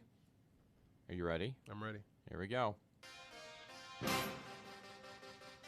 Very regal music to play as we talk about the King of the Ring that is starting next week. I cannot wait. This is one of my favorite WWE events, hands down. King of the Ring. Notable King of the Rings, Stone Cold Steve Austin. That's where he caught the Austin 316 promo. You have Lawler was King of the Ring. King Booker with Queen Charlemagne. And King Sheamus and King Wade Barrett. So those were your King of the Rings that I can remember off the top of my head. Wow. Yeah, I know. How many did I get? 5? 6? You probably got none of them wrong. Right. I got them right. You want to... Ramblers, 609-910-0687. I can't even talk. You can't. Nope. And Tristan's obviously upset with me, so... No, I'm like... You played the 1994 King of the Ring music. Yeah, I did. That was 1994? That was 93, 94, brother. Golly. That's the promo music. Golly, no wonder they don't play it anymore. Yeah, I know, right? So, they announced it, that the King of the Ring is happening. We have our competitors, 8 from each brand, from the main brand, so Raw and SmackDown. So, coming from Raw, Baron Corbin, Cesaro, Cedric Alexander, Drew McIntyre, Ricochet, Sami Zayn, Samoa Joe, Miz. SmackDown, Ali, Andrade, Apollo Crews, Buddy Murphy, which, by the way, his SmackDown match with Roman Reigns is probably one of the match of the year candidates right there. Chad Gable, Elias, Kevin Owens, and Shelton Benjamin. So, out of those 16 that we have there, who do you think is going to come out of each brand as for the finals? Ramblers, I want to know what you guys think. Yeah, who do you think is going to come out into the finals? Now, who's going to win? Who do you think is going to be in the finals for the King of the Ring? Yep. And who I think is going to be in the finals for the King of the Ring? I definitely going to think from the Raw brand, red brand, it's going to be Cedric Alexander. Yeah, that's exactly what I was thinking. And from the blue brand, I think it's going to be Buddy Murphy. See, I'm going to disagree with you there. Okay. Because that's a 205 live match. And I don't want that as the King of the Ring final. So I'll agree with Cedric Alexander as the Raw winner. Okay. I would honestly like to see Chad Gable and have Chad go over. That's a 205 match. Chad Gibbs on 205. Is he? Yeah. Shows you don't watch 205. I don't. I really don't. The bad part is that you, along with everybody else, has typecasted. They've typecasted them as 205. Them as 205 guys. Yeah. Steve Lodgen checked on the chat, and he's along the same lines as me. He goes, if they did this just to say so they can call him King Ricochet, then that's a huge miss. Yeah. I thought that maybe he can change. Ricochet could change his name to King Ricochet. No. Because No, that wouldn't work. I think that it's going to be Cedric Alexander because he had a good showing on Monday Night Raw. Against Drew, yes. And I think it's going to be Buddy Murphy because he had a good showing on SmackDown. Which, if you didn't watch that match on SmackDown with him and Roman Reigns, go back and watch that. I had to watch that match like 2 different times. That match was amazing. And I found out via Gorilla Position, which is on the internet, that there was an interview. Buddy Murphy was not on the show when he got called up initially with the shakeup. He wanted to gain a little more muscle just to compete with the big guys on Raw and SmackDown. Oh, okay. Yeah, which Room in the innuendo. No, it was actually said by him. Oh, yeah? Yeah. You seen the video? No, it was a quote. It came from Wrestle Talk. I'm going to write a quote right now. Okay, go ahead. That quote is from George Washington, and he says that, one day they're going to put pineapples on pizza. Which will be delicious. No, that's not true. Actually, you know what the funny thing is? I saw bananas on pizza, and I wanted to call the cops. Oh, okay. But, I just made up a quote. It's not true either. So unless you get some kind of audio or some kind of video, I'm going to say put that in the room in innuendo category. Challenge accepted. Okay. So, that's what I think. I think that King of the Ring should be some kind of breakout. Yes. For guys. Like you got the Miz. Okay, cool. King Miz. That I think it would probably turn the Miz heel. Baron Corbin. If Baron Corbin turned heel, King became King of the Ring. I don't think anybody would really care too much. No, I think that's just like, no, we wouldn't be excited for it at all. And the same thing with Sami Zayn. Yeah, I agree. King Sami would not work at all. Ali, it would be a good chance to catapult him again. Yeah. Put him back to where he was prior to the Elimination Chamber. Yep. Apollo Crews, it'd be good to see him again. Elias is Elias. Elias, he's already over himself. So Elias is one of those guys that I think will have a job for life. And the reason why I think Elias will have a job for life is because, he has that entertaining segment where he comes out and goes, "Hello, I am Elias," and everybody claps to him, and then he goes and he just berates them. So he stabs them in the back. But yeah, I'm definitely going to hang my hat on Buddy Murphy and Cedric Alexander.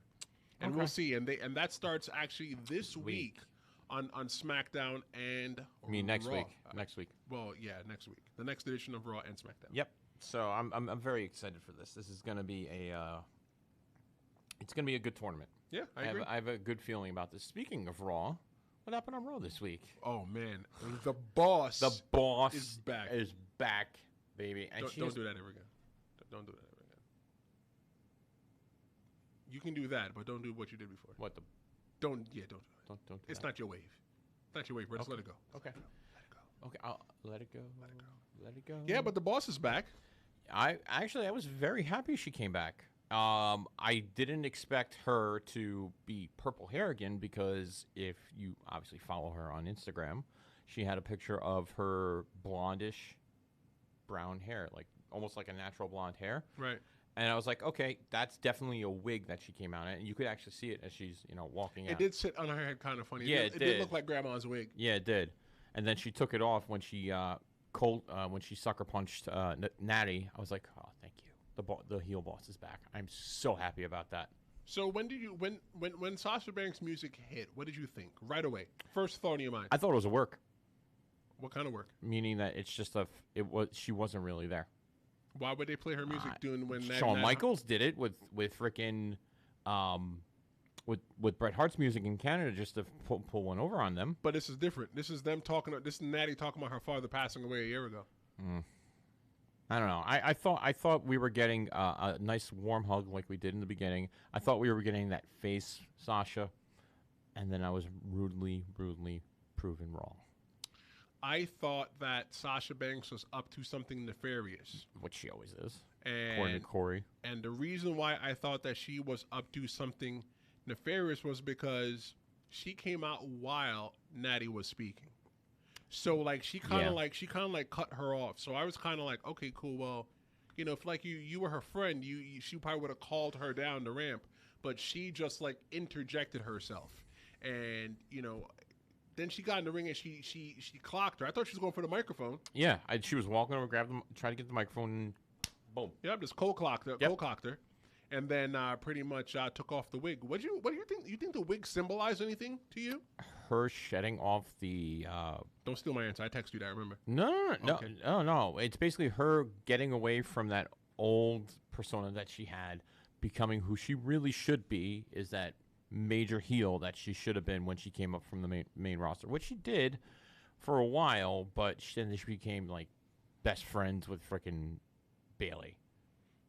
Fair. I mean, she is best friends with Bailey. I understand that, but like buddy freaking best friends like Babyface, and I just don't feel like that's Sasha's character at all. I feel that somebody walking around calling himself the boss. Should not be a babyface. I feel that they're a heel character. You know, I think Sasha sitting at home since SummerSlam. I mean, since WrestleMania. Yeah. And coming back the Monday night after SummerSlam, I think it was good for her. Mm-hmm. For whatever reason that she was gone, it doesn't matter at this point. No, it doesn't. Because she's still with the WWE. I think it's good because she got to recharge her batteries. Yes. And she's come back and she's fully focused, man. Yep. You know, I think that, you know, it's a good opportunity for her to sit home and think about how she can progress her career. And I think part of her progressing her career was changing her hair color to blue. I like that. Do you think the hair color matters? No. A lot of people on social media were up in arms, Brian, because Sasha decided to change her hair. Why? I don't know. Like That's a lot of people were adding blue pants on Twitter, and you know, there's a lot of people on Twitter that just like, you know, just straight dry snitch for no reason. Like, you're out there just atting people like, hey, did you see what such and such said about you? You know, just so they can go ahead and stir the pot. You know, but professional wrestling, we're just all a bunch of thieves. We steal things from everybody. You understand that DDT used to be a finish? Yeah. You understand the super kick used to be a finish? Those are not finishes. They're not finishes anymore, no. You know, frog splash used to be a finish. It's not a finish. Well, it can be a finish. Back in the day, you used to beat a man with a sunset flip. That's not a finish anymore. That's definitely not a finish. You know, there's a guy that used to beat people with a leg drop and used to call everybody brother. You know, so like we all steal things from people and I don't want to say that professional wrestlers steal. Okay. I want to say that we repurpose them. We repurpose everybody's idea into something new. There's plenty of ideas. I sit there on my phone and I type in notes. I watch Capital Wrestling. I watch Ring of Honor. I watch WWE. I watch, you know, Impact when I catch it. I watch MLW. I catch all that stuff and I take notes. I'm like, oh, I like that move. I'm going to steal that move. Yeah. And what I do is I take the spot and I change it into my own. Yeah. So that it makes sense in the confines of the match that I'm doing. Yeah. So like I don't have any problem that Sasha has blue hair. I don't either.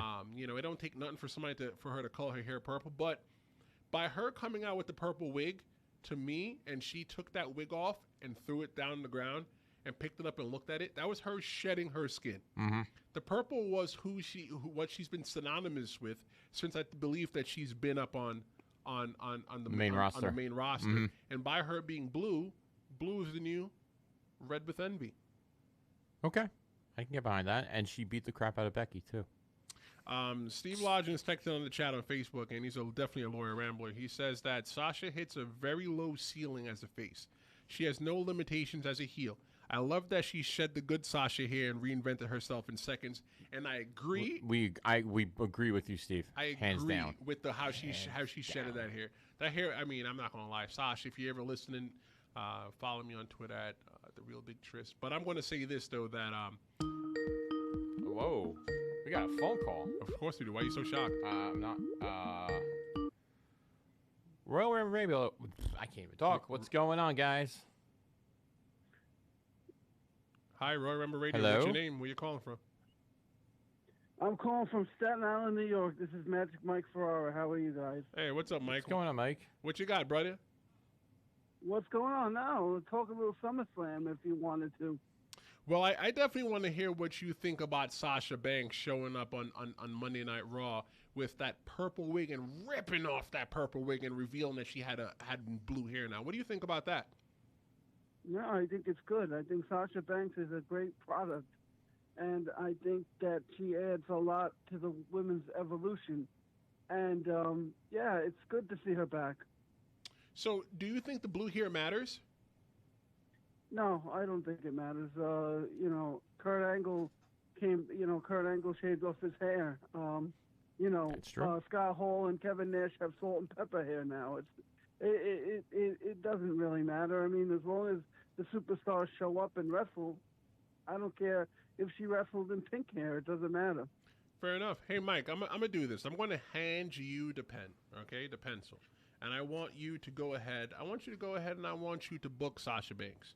And the question I'm going to ask you is, how would you like to see Sasha Banks used going forward on WWE programming now that she's back with blue hair? Here's the pen. Well, how would I book her? I'd book her to win the belt, and I'd have her win the title. So you definitely think she's going to take that title off Becky Lynch? She should. Okay. I can get behind that. Yeah. I honestly think at the end of Sasha's little beatdown of Natalya, her beating down Becky basically puts her in running for that for the women's title. I can definitely get behind that booking. Definitely. Hey, Mike. Well, hey, bro. Go ahead, brother. Go ahead. Well, no, you go. Go ahead. I was going to say, if that's all you had, thanks for calling. But it seems like you had one more point you want to make. Well, yeah. You know, SummerSlam to me, one of my pet peeves that I hate, and I see this in the indies and I see this on pro wrestling. Why in the hell, after Dolph Ziggler gets beat down, must he talk? I mean, he's all blown up. You can't understand him. He's calling Goldberg an idiot. And meanwhile, Goldberg comes down not one time, but like 3 times to beat this guy up. It's crazy. Well, Mike, you know what? That's a very good point, and thank you so much for the phone call. Thanks for watching Royal Ramble Radio. That's a real good question. Yeah, definitely. Thanks. That's a really good question, Brian, as to why Ziggler asked for more. Would ask for more. So, like, I'm thinking, you know what? That match was legit between Goldberg and Ziggler. It was only like 5 minutes. I think we counted it, and it was about like 5 minutes 20 seconds. Okay, we're splitting hairs. Okay, but that match there, it was an attraction. Yeah. It wasn't. It was Goldberg's redemption. Like, if that was Goldberg's last match ever, we don't remember that match anymore in Saudi Arabia. No, we don't. That match has been erased from our memory. Remember when that match was just so much to talk about? What? When that match in Saudi Arabia, when it was so much to talk about? Yeah, because it was Taker versus Goldberg the first time in this happening. And then what happened, and then the finish happened, and everybody couldn't stop talking about it. Yep. But I think that was a way for Dolph Ziggler to get himself over. So although he didn't go over, he went over. He got himself over by getting on that microphone and talking junk. So it didn't make him, by him getting on the microphone and talking, Mike, I think it didn't make him look like a punk. I think it still made him look a little bit strong. Yeah. Because it was only a 5-minute match. It wasn't a good 20-minute match. No, it wasn't. Very good question. Very good question. Thanks, Mike, for the call. Appreciate it. Yeah, definitely. So Goldberg, his match went about 5 minutes or so. Yeah. Well, you said 5 minutes and 26 seconds. Shut up. Just because we have a long talk to have after the show because you're agreeing with Mr. Entertainment. Long talk. Get over it. I'm not going to get over it. Okay. Anyway, Goldberg. So we went back and looked at some of his old matches from WCW. He has had short matches because, like you said, well, you said in our pre-production, but I'm going to say right now, he's an attraction. Goldberg's always been an attraction. Always been an attraction. Once he started his undefeated streak in WCW, he became an attraction. That's correct. So from day one he was an attraction. Because you can argue that, yes, but I just don't think he was still Bill Goldberg when he first started in WCW. Tell everybody what led to the conversation. If you don't remember, I will tell them. Go ahead and tell them. So Brian said, Ramblers, I'm talking to you. Brian said that he was not a fan of the Dolph Ziggler and the Goldberg match because it's too short. And I went back and I looked. You go back, do the homework. Every match between Goldberg has been short. You remember Goldberg's shortest match? Versus Conan. Minute 57. Minute 56 seconds. Without intros. That's without the intros. That's bell to bell. There was one match that I watched. It was from the Perry Saturn match. The one with Perry Saturn. That was about 7 minutes bell to bell. That's correct. And if you put all the time together, they ate up about 10 minutes. The first matches of the night featured Chris Benoit when he was U.S. champion. Mm-hmm. Those matches were 15, 16 minutes. But they weren't really attraction matches. No, but the attraction match is Goldberg. Yes. You know, that's the guy you go, oh, yeah, he's the big jacked up guy. He's going to go up there and jack this guy up, and jackhammer him in 2 minutes. That's what Goldberg has been, and that's what he always has been and will be. So anybody out there saying that Goldberg sucks because Goldberg's out there giving away, 30-second matches. That's what he does. That's what he does. That's his gimmick. And there was a point where Brock Lesnar was doing that too. When he first came back. He first came back, yes. He was the attraction match. He was doing minute 30, 2-minute matches, Suplex City. But Goldberg has always had that. Lesnar really wasn't that type of that type of attraction until he came back. Right. But go ahead. No, go ahead. I want to read a quick message from Steve again on Facebook. Okay. And I 100% agree with him. He said they being WWE. Okay. They are clearing the slate for Taker and Goldberg. However, the redemption is the rematch at WrestleMania, and they have to want that. Okay, you know what, Steve? I agree.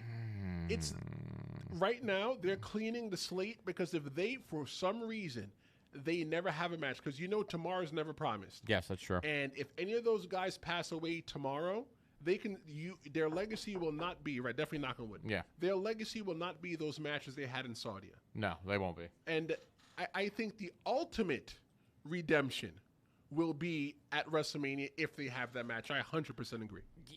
I will agree with you, Steve, on that they're cleaning the slate between Taker and Goldberg, and the rematch may happen at Mania. I don't think I want to see that match again. But you know what? Why do you not want to see that match again? Why? Taker's old. Taker's getting into Flair country now. Doesn't matter how old he is. Ric Flair was wrestling let me tell you something, Brian. Flair was wrestling when he was in the 60s. I know. I'm a much better wrestler, and I think is next week my birthday. My birthday's like in 15 days. Yeah. So you might look at the calendar. 2 weeks. Yeah. I'm a much better wrestler at 33 than I was at 23. There's things that I understand now. You have seasoning, yes. There's things that I understand now that I didn't understand, last week. Yeah. So there's things that Undertaker understands at 50 that he didn't understand at 25. I know, but if your body, it's like basketball. It's like Brett Favre. I don't watch football, so I'm gonna give you a Brett Favre reference. I get a Brett Favre reference. I understand that. Nobody wants Brett Favre playing football, right? But he can play. But he can play. Yeah. As long as your body still feels good and you can still move, then go. Yeah. Because the worst thing you ever want to be is a caricature of yourself. Okay. Where you come out, they go, oh yeah, that guy was the Undertaker, and you're out there doing subpar matches. So as long as he can still go out there and perform at the level that we still know him to be as the Undertaker, I think you should still go. Hey, Undertaker, if you're watching this, go to hell on. I would say but I just don't want to see that match again. It's just why I want to see that match again? Why? Redemption? Because they have something to prove. And if they go again, I think both guys are going to hit the gym pretty hard. They're going to work on their cardio pretty hard. If they go again, they better hit the fucking cardio. I think if they go again, this is going to be the longest match in Goldberg's career. And mark my words. Mark my words. The longest match in Goldberg's career. Okay. They'll probably go 10, 15 minutes, and that's not including entrances. Wow. That's not including entrances at all. It was the last 90 seconds in 100-degree heat that was after a 12-hour flight. That's why you don't want to see it. I agree, yeah, because it was the placement of where it was. And that's what Steve checked in on the chat. Yeah, Steve checked in. Sorry. Steve, we usually say it's you, but right, I read it right there. Right, you got to say who it's coming from. Okay, I'm sorry. Jesus Christ, that's man. That's why I read the chat, Brian, and you press the button. Your homeboy from freaking Capitol calls up. Why does he have to be my homeboy? I'm just... Why does he have to be my homeboy, Brian? Something you want to say, Brian? No, I don't. Okay. No, I don't, actually. I think you're kissing butt where you should not be kissing butt, Brian, but that's me. I don't kiss behind. What were you doing before? Nothing. Just saying. I was agreeing. You were agreeing. You check your nose. You know why I don't have to check my nose? Why? Because you got people out there like Shane McMahon finding Kevin Owens. You saw that in SmackDown? Yes, I did. How did you feel about the I fine? wasn't happy about that. You know that AJ Styles got fined less for assaulting Vince McMahon? Yeah. Because Vince wanted the angry AJ out. Well, so you fine the guy $10,000? Why don't you fine him $100,000 like they did? Because Shane has a freaking has lost at SummerSlam to Kevin Owens, and has a beef with Kevin Owens now because he beat the best in the world, which I don't think Shane is the best in the world, but let him run with his little gimmick. Okay, I'm fine with that, but it's just. I think he got fined for no reason whatsoever, and I will gladly tell that to Shane's face every single time. But I mean, Shane does have a point. He did assault a person that was acting in official capacity at WWE at a WWE event. Elias was the referee, and he assaulted the referee. Elias got involved. Hey, 2 wrongs don't make a right. Don't you tell that to Brian Jr.? 2 wrongs don't make a right. Still. Because somebody steals from you, Brian, doesn't mean that you have to go and steal back. No, you go get your stuff and take it back and beat him up. And Simple because as of that, there are consequences, Brian. And that's why Kevin Owens had to pay a $100,000 which is fine. stupid. Well, you know what? It might be stupid, but it's only stupid because you don't agree. I don't agree, and I will never agree because Shane is should not be on TV. He should be more focusing putting the talent out there, period. Well, he is the talent. No, he's not. I mean, kind of. He's a McMahon. He should stay behind the scenes, basically work production, which he probably already does. Right. And stay there and make sure we get a great show. Put out more talent there that deserves to be out there, unlike giving him all the freaking time in the world. So you think their match at SummerSlam was the shits? No, I don't think so. Okay, then. So he's a great talent. Shane's not a great talent. Kevin carried that match. Okay, so let me throw you this, Brian. I want to throw this out to the Ramblers. Yeah, I want to hear that too. Where do you think we are going with Shane and Kevin Owens? Ramblers, that question's for you. Go ahead and answer in the chat. Or call us, 609-910-0687. Chat in Facebook, Twitch, and YouTube. We are here. I'm ready to pick up a phone call if you want to call. Remember, 609-910-0687. Or if you're watching on the playback, just type in the comments below. Give us a share. Give us a like. Give us a subscribe. Hit that bell on YouTube and they'll let you know when we're on live. There you go. Or hit the share button. If you're on Facebook right now, I want you to hit the share button and let every single person know that you're watching us right now. Why are you trying to intimidate our fans? I'm not intimidating them. You were. You thought it was intimidating? Yeah. It might be the finger, right? Yeah, it's the finger. No. What? Teeth. Sure. No. Talk. To talk normal? Talk normal. Oh, hey, guys. Hey, Ramblers, just make sure you hit that share button. See, I don't feel much power in it. You don't? I don't feel much power in it. Oh, well, we got to make them like us. Oh, they like us. They tune in every Thursday night from 7 to 9. Yeah, that's true. We got people like Steve hanging out with us. Steve said that Shane is the best wrestler to never hold a world title. He's got a point there. Actually, no. Well, no, he was European champion, but he means the big belt. Oh, you didn't hear that? He said Shane is the best wrestler to never hold the world title.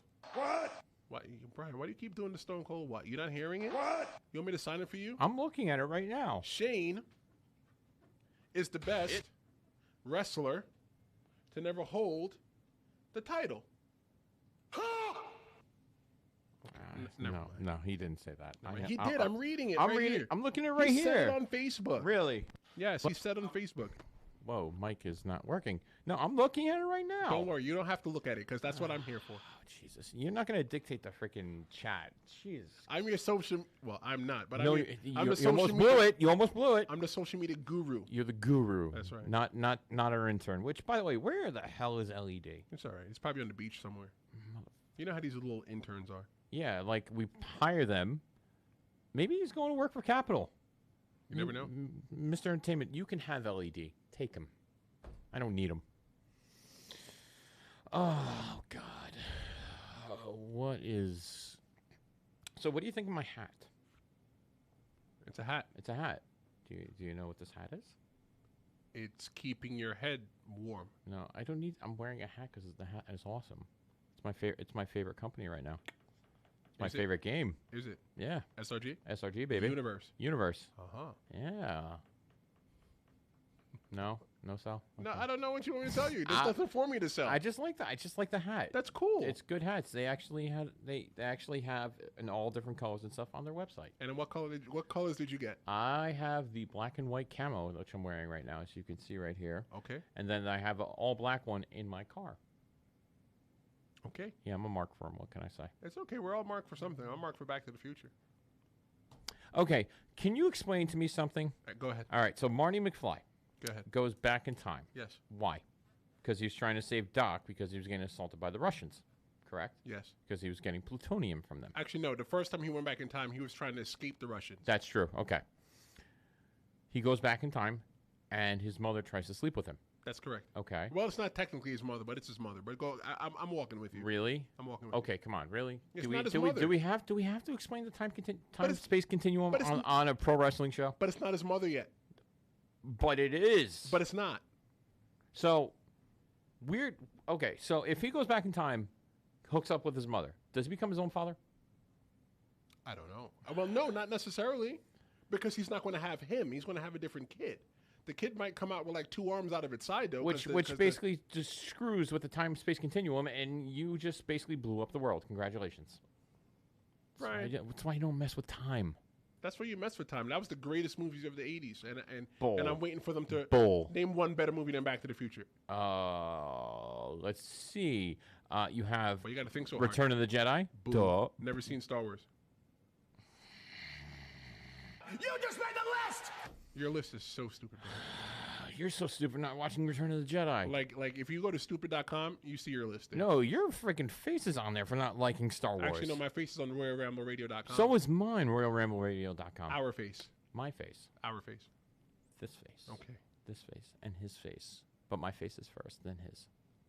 You set the social media set that up, not me. Okay then. But yeah, it just don't. No, I like Back to the Future. I like the idea of it, but it's not.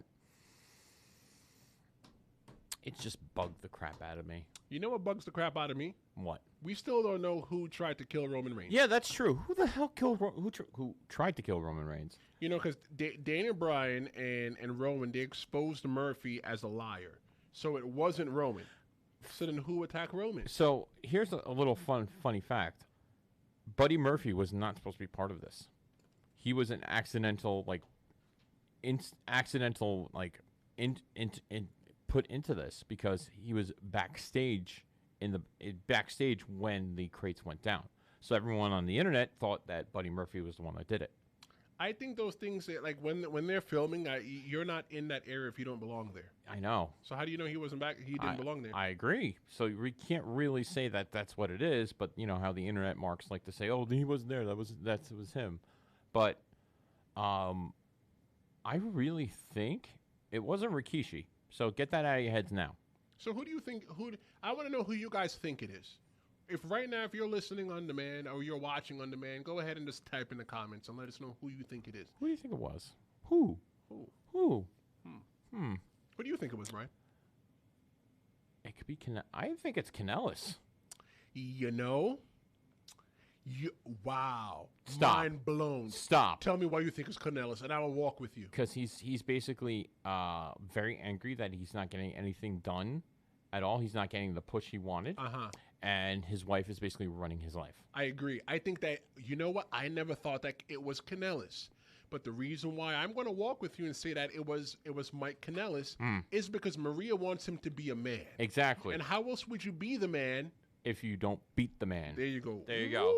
Woo! Wow, Brian, I'm going to walk with you on that one. I was still hanging my hat on Luke Harper, but I'm going to take my hat off of Luke Harper. I'm putting on Kanellis. And I'm going to hang it on Kanellis with you. And next week, when it actually finds out, it was if it's Kanellis. Because Kanellis has been off TV for 2 weeks now. No, 1 week. Does Mike Kanellis have a beard? Yes, he does. Wow. He does have. It's a small beard. It's not really like a substantial beard like this wonderful beard. Right. But he has like something like small. Right. Wow. How do you know? Maria tell you? No, because he's on TV. He was on TV last week when he lost the freaking 24/7 title in the freaking OBGYN. Don't you remember that? That's true. Okay, so he's been on TV in more than 2 weeks. Yes. Okay. So I have a feeling it's Kanellis. I'm going to walk with you 100%, Brian, and say Kanellis. Do you guys think it's Mike Kanellis? Yeah, put it in the chat. Give us a call, 609-910-0687. But if you're watching this on playback, leave a comment below. Let us know what you think. If it's Mike Kanellis, I might buy taquitos. I'm buying taquitos either way, or I might get me some White Castle burgers. Remember the last time we went to White Castle burgers? Yeah, I was in the emergency room. Yeah. Should stay away from that. Yeah, I think you might. I probably won't. Actually, no, you didn't go to White Castle. No, I didn't. Cool. You and freaking Dave Lee from Dave Knows Wrestling told me to go to the doctor and get checked out. Yeah, because you were exhibiting symptoms of possible stroke. Yeah. But you know, guys, if you go to, you guys being the Rambles, if you go to WebMD, you know, you'll diagnose yourself with the bubonic plague when you only have, you know, a cough. Yeah. Yeah. So don't. If you're having symptoms, don't look it up on the internet. Just go to your doctor. You know what though? I've used WebMD to cure myself a lot of times, and from wrestling, I can't go to the doctor every single day when something hurts. So I remember one time like my rotator cuff was bad, and I was trying to like rehab it, and stuff like that. Hey Joe, the number is 609-910-0687 if you want to call in. That's Joe from North Carolina. Ooh, Joe. Oh, is that Why do you have to say Brian? I may know this Joe. What if you don't know the Joe? Actually, I think I know this Joe. What if Joe doesn't know you? Is his name the Mad Custodian? No, his name is not the Mad Custodian. It doesn't say he's Mad Custodian. His name is Joe, and he's watching us on YouTube. Oh, okay. Oh, hi, Joe. Yeah, give us a call, 609-910-0687. No. But yeah, Kanellis makes sense. You know what? He makes really good sense. I wasn't thinking. I was 100% because it's not who you think it's going to be. No, it's the last person you think it's going to be. Nobody thought that Maggie Simpson accidentally shot Mr. Burns. And no one thought Rikishi was the one that ran over Stone Cold. But by Rikishi did it? He did it for The Rock. Hello? He did it for the people. Yeah, he did it for The Rock. He did it for The Rock. I just don't. It just makes sense. It makes a lot of freaking sense that he did it. So Steve said, when the boxes were knocked over, he felt that he saw two different hands. One was Sheamus pale. No, Sheamus isn't clear. Well, it doesn't matter if they know he's going to be clear soon, because that's why they had him covered up. I don't know. I'll hit him up on Twitter. That's what Steve said. Okay. We just had a missed call. If you just tried to call, give us a call back, 609-910-0687. I apologize. I did not see the phone call. I'm going to have to put a flashy screen on there. It usually rings. It didn't go through. So if you did just try to call, give us a call back. We want to hear from you, 609-910-0687. It's probably Joe from North Carolina. Oh, it maybe is. Or it could be the DoorDash guy saying, hey, look, I have your... Yeah, I have your taquitos here. But, okay, so who else do you think it could have been? Initially, I thought it was going to be Buddy Murphy because we haven't seen him in a while, but that was disproven because wasn't really disproven, but Daniel Bryan and Roman said he was a liar. But you know what? It's not Buddy Murphy either.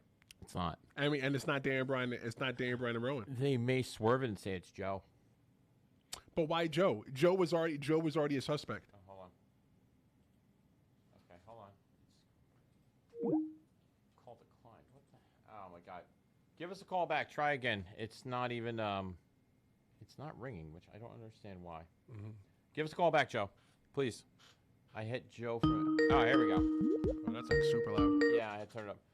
Royal Ramble Radio, what's going on?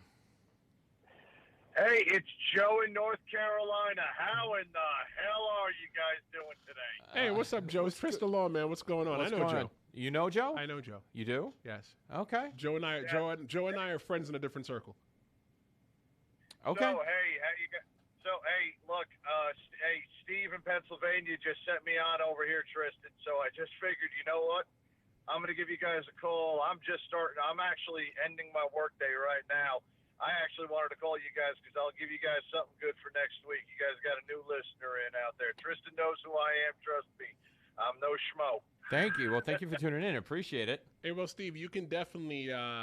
I'm sorry, Joe. You can definitely check us out on RoyalRambleRadio.com, and you can go to YouTube or Twitch or Facebook Live and watch older episodes or watch what you missed. Yeah. Hey, actually, I do have a question for you, Tristan. Go ahead. Let me ask you something. Do you know of anybody who might be interested in AEW tickets? I mean, I may know a couple people. Why? Who's got two thumbs and is manning the board right now? This guy. Well, I will give you a heads up, Tristan. I'll DM you a little bit later on this one. But me and another guy from another radio show. Is it okay to mention the name of the radio show, pal? Yeah, go ahead. Go ahead. All right, so I'm Joe from North Carolina, and I am a loyal listener to Busted Open. And Dave LaGreca hates me. It's all right, no big deal. I'm just screwing around at this point. Yeah, so me and another guy, Carl from New Jersey, we both went in and we got 2 tickets. We wanted to give it to a veteran, but I can't seem to find any right now, so I'm trying to reach out to see who might be available coming in wrestling fan-wise. So you're looking for a veteran to give away those tickets to for free? Yeah, we're looking for a veteran, especially with a child, or Okay. We're looking for maybe even two single vets, or freaking even an active service member. Anybody military out there. I'm a retired first sergeant, Thank you for your service. Carl's been a supporter. Carl's a big supporter of the military, so him and I went together and we got 2 tickets. So we're heading up there on October 2nd. And then we got these 2 tickets. We want to give them to a veteran who's never been to, a wrestling event, or more specifically wants to see the premiere of AEW on TNT. That's pretty cool. How will you verify that person is a veteran or active service? Will you be meeting them face to face to give them the tickets, or mailing them, or how? This is what I would say. Every veteran has either a 214 or a veteran's ID card that they get from the VA. If I see a picture of that with that guy's face, that's all the verification I need. Okay. Yep. So you know what, Steve? We will coordinate Joe. on. I'm sorry, Joe. What I keep thinking, Steve. I keep thinking Steve from PA. Wow. Sorry, Joe. Don't hate me. Don't hate me. Oh, brother, don't worry about it. Steve from Pennsylvania is a good friend of mine. In fact, I'm the unofficial Busted Open birthday tracker. His birthday's on the 26th, so I got to remember that one because I got to call in and wish him a happy birthday. Mine's is the 30th. You could put me over as well too. Mine's on the 30th. All right. And don't forget mine, Yeah, March 19th, Joe. I can't put you over on the 30th. Because that's all out. That's a Saturday. That's a Saturday, brother. Before? Well, you can call on Friday because Fridays is normally Falls Con anywhere. So, but you know what, Joe? Here's what we'll do. We'll convene and then we'll put it out there because that's definitely a good thing that you're doing. That is a very good thing. And because we still have a couple weeks for AEW, maybe we can do it the first week of September. We'll talk about it. Yeah. Heck yeah. Well, hey, listen, you guys have a great evening. Trust me, next week I'll definitely become prepared to talk some wrestling with you guys, okay? All right, cool. Hope you guys like NXT because I love it. All right, NXT. We definitely do as well. We do as well, sir. All right, thank you very much, sir, for calling in. We appreciate it. Have a great evening. You too, sir. Thanks. Wow. That's shout out to Steve from I know him as Steve from PA, but that's Steve Logs. That I kind of figured as much because I'm looking at the chat right now. It says I hit Joe from NC up on Twitter. That's amazing, and you gotta love the people that do that. You gotta look at veterans. You gotta thank your veterans whenever you get the chance to see them. Yeah, definitely. That's because that right there is hands down probably going to the first AEW premiere live taping of their weekly episodic show. Right. That's just amazing. And you might not want to call them episodic. I don't think that's. I'm gonna call it episodic. No. Let WWE call me, Let's please. Just say no, not for us, but for them. I don't think they're going to be doing weekly episodic television. Okay, we'll go with. I'm good with that.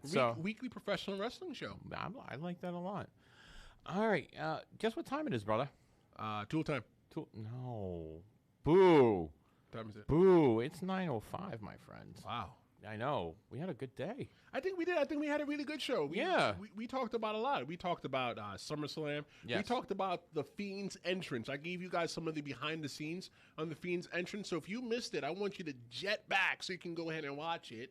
And we also talked about Sasha Banks. Does the blue hair even matter? No. No, it still doesn't. No, she's the boss still. Yeah, we talked about the King of the Ring. We had Steve James from Capital Wrestling. Yes. And your boy, Harry Turjanian. No, not he's your boy. not my boy. They're both the commentators from Capital Wrestling. No. Harry owns it. Steve is the voice of Capital Wrestling. Whatever card you want to play, Brian. I'm playing that card correctly, but they sir. called in to talk about the new champion, Homicide. So freaking Mike Walsh is that's the pretty champ, cool. but that's whatever. All right, well, Tristan, do what you do best. Ladies and gentlemen, this was or is Royal Ramble Radio, and we'll be back here next week from 7 to 9 p.m. on Facebook, Twitch, YouTube. You can always check us back on the Facebook.com/Royal Ramble Radio. Right. Follow us at Royal Ramble Rad 1. You can follow me at SAOPOZOU, aka the man with the list. Tristan, the real big Tris, on Twitter and on Instagram too, right? That's right. And I actually joined Instagram. I saw you friended me. It took me a day to friend you back. I was like, should I follow this Mark? Mark? Yeah. But I realized it was you. I'm gonna get. Let me get my Instagram up really quickly. Hold on. But while you do that, tomorrow night I'll be in Ridgefield Park, New Jersey for the ECPW, East Coast Pro Wrestling. Do another TV taping. So I'm going to stand back in the ring toe to toe with Super Nitro. So I kind of had a little mishap last month, and he kind of won. This month tomorrow night I'm going for the gusto. Like I'm going to win that match, and I'm the daddy. And if you don't know what I'm talking about, let's go to ECPW on YouTube and watch the match. Yep, I was the first match. I think it was 2 episodes ago. So my my Instagram handle. You guys ready for this? Get your pen and paper. Write it down. Go ahead. At Schmidtbot1204. You should have a better name other than the man with the list on Twitter. I'm working on something. You know what? How about this, Ramblers? How about Brian? No. I pose this to the Ramblers. I will put up a what do you call it? A vote, a poll. What I should change the tag for my Twitter handle. So I'll have the social media person just throw it up there and let's see what we get the votes on, and I will change it to see. We'll give it a week. Okay. So a week from tonight. Okay. I will change my Twitter handle. Well, not the Twitter handle, but the name on the Twitter. Okay, cool. I'm going to put some suggestions in there. But you guys suggest as well. We'll leave it as an open poll as well. Real quick before we go, I definitely want to thank Steve. Thank you, Steve. Definitely want to thank Joe. Thank you, Joe. I want to thank Capital Wrestling for calling in tonight. Yes. Christine Sullivan. She thought that I was quiet. She knows me. She said that I'm quiet. It was scary. I definitely want to thank Will Diaz. I want to thank Barry Downey. I want to thank Devin Bosco for sharing us, and the SRG boss, Mr. Steve Resk, for sharing our video as well tonight. Yep, Dominic DeLuca, Anthony Perry. Golly, there's so many. Wow, SRG Steve from PA is already getting some names out there. Hold on, let me go. Let's see what names he put. Schmidt Stirrer. Oh, I like that. Ooh, I like that. No, I like that. That should be a Twitter name, Schmidt Stirrer. Ooh, Steve, when that post goes up, I want you to drop that one in there. I'm going to vote for Schmidt Stirrer. Oh my God! You know my wife's going to get involved, right? I know. And one last thing before I go. Right now we have a little poll up for your favorite WWE theme song. So go to RoyRambleRadio.com/vote. Yes. And go ahead and listen to some of those theme songs, or some you don't have to listen to. On a scale of 1 to 5, tell us how you feel about it. I voted all 5s on the ones I liked. Okay, if that's what you want to do. That's what I did. That's what you want to do. I want to spoil the fish. But as we do with any of the shows, you could have been anywhere else, but you were here with us today, and we thank you for that. We will see you guys next week. Same bat time, same bat channel. Peace. In the words of Ron, it was, see you.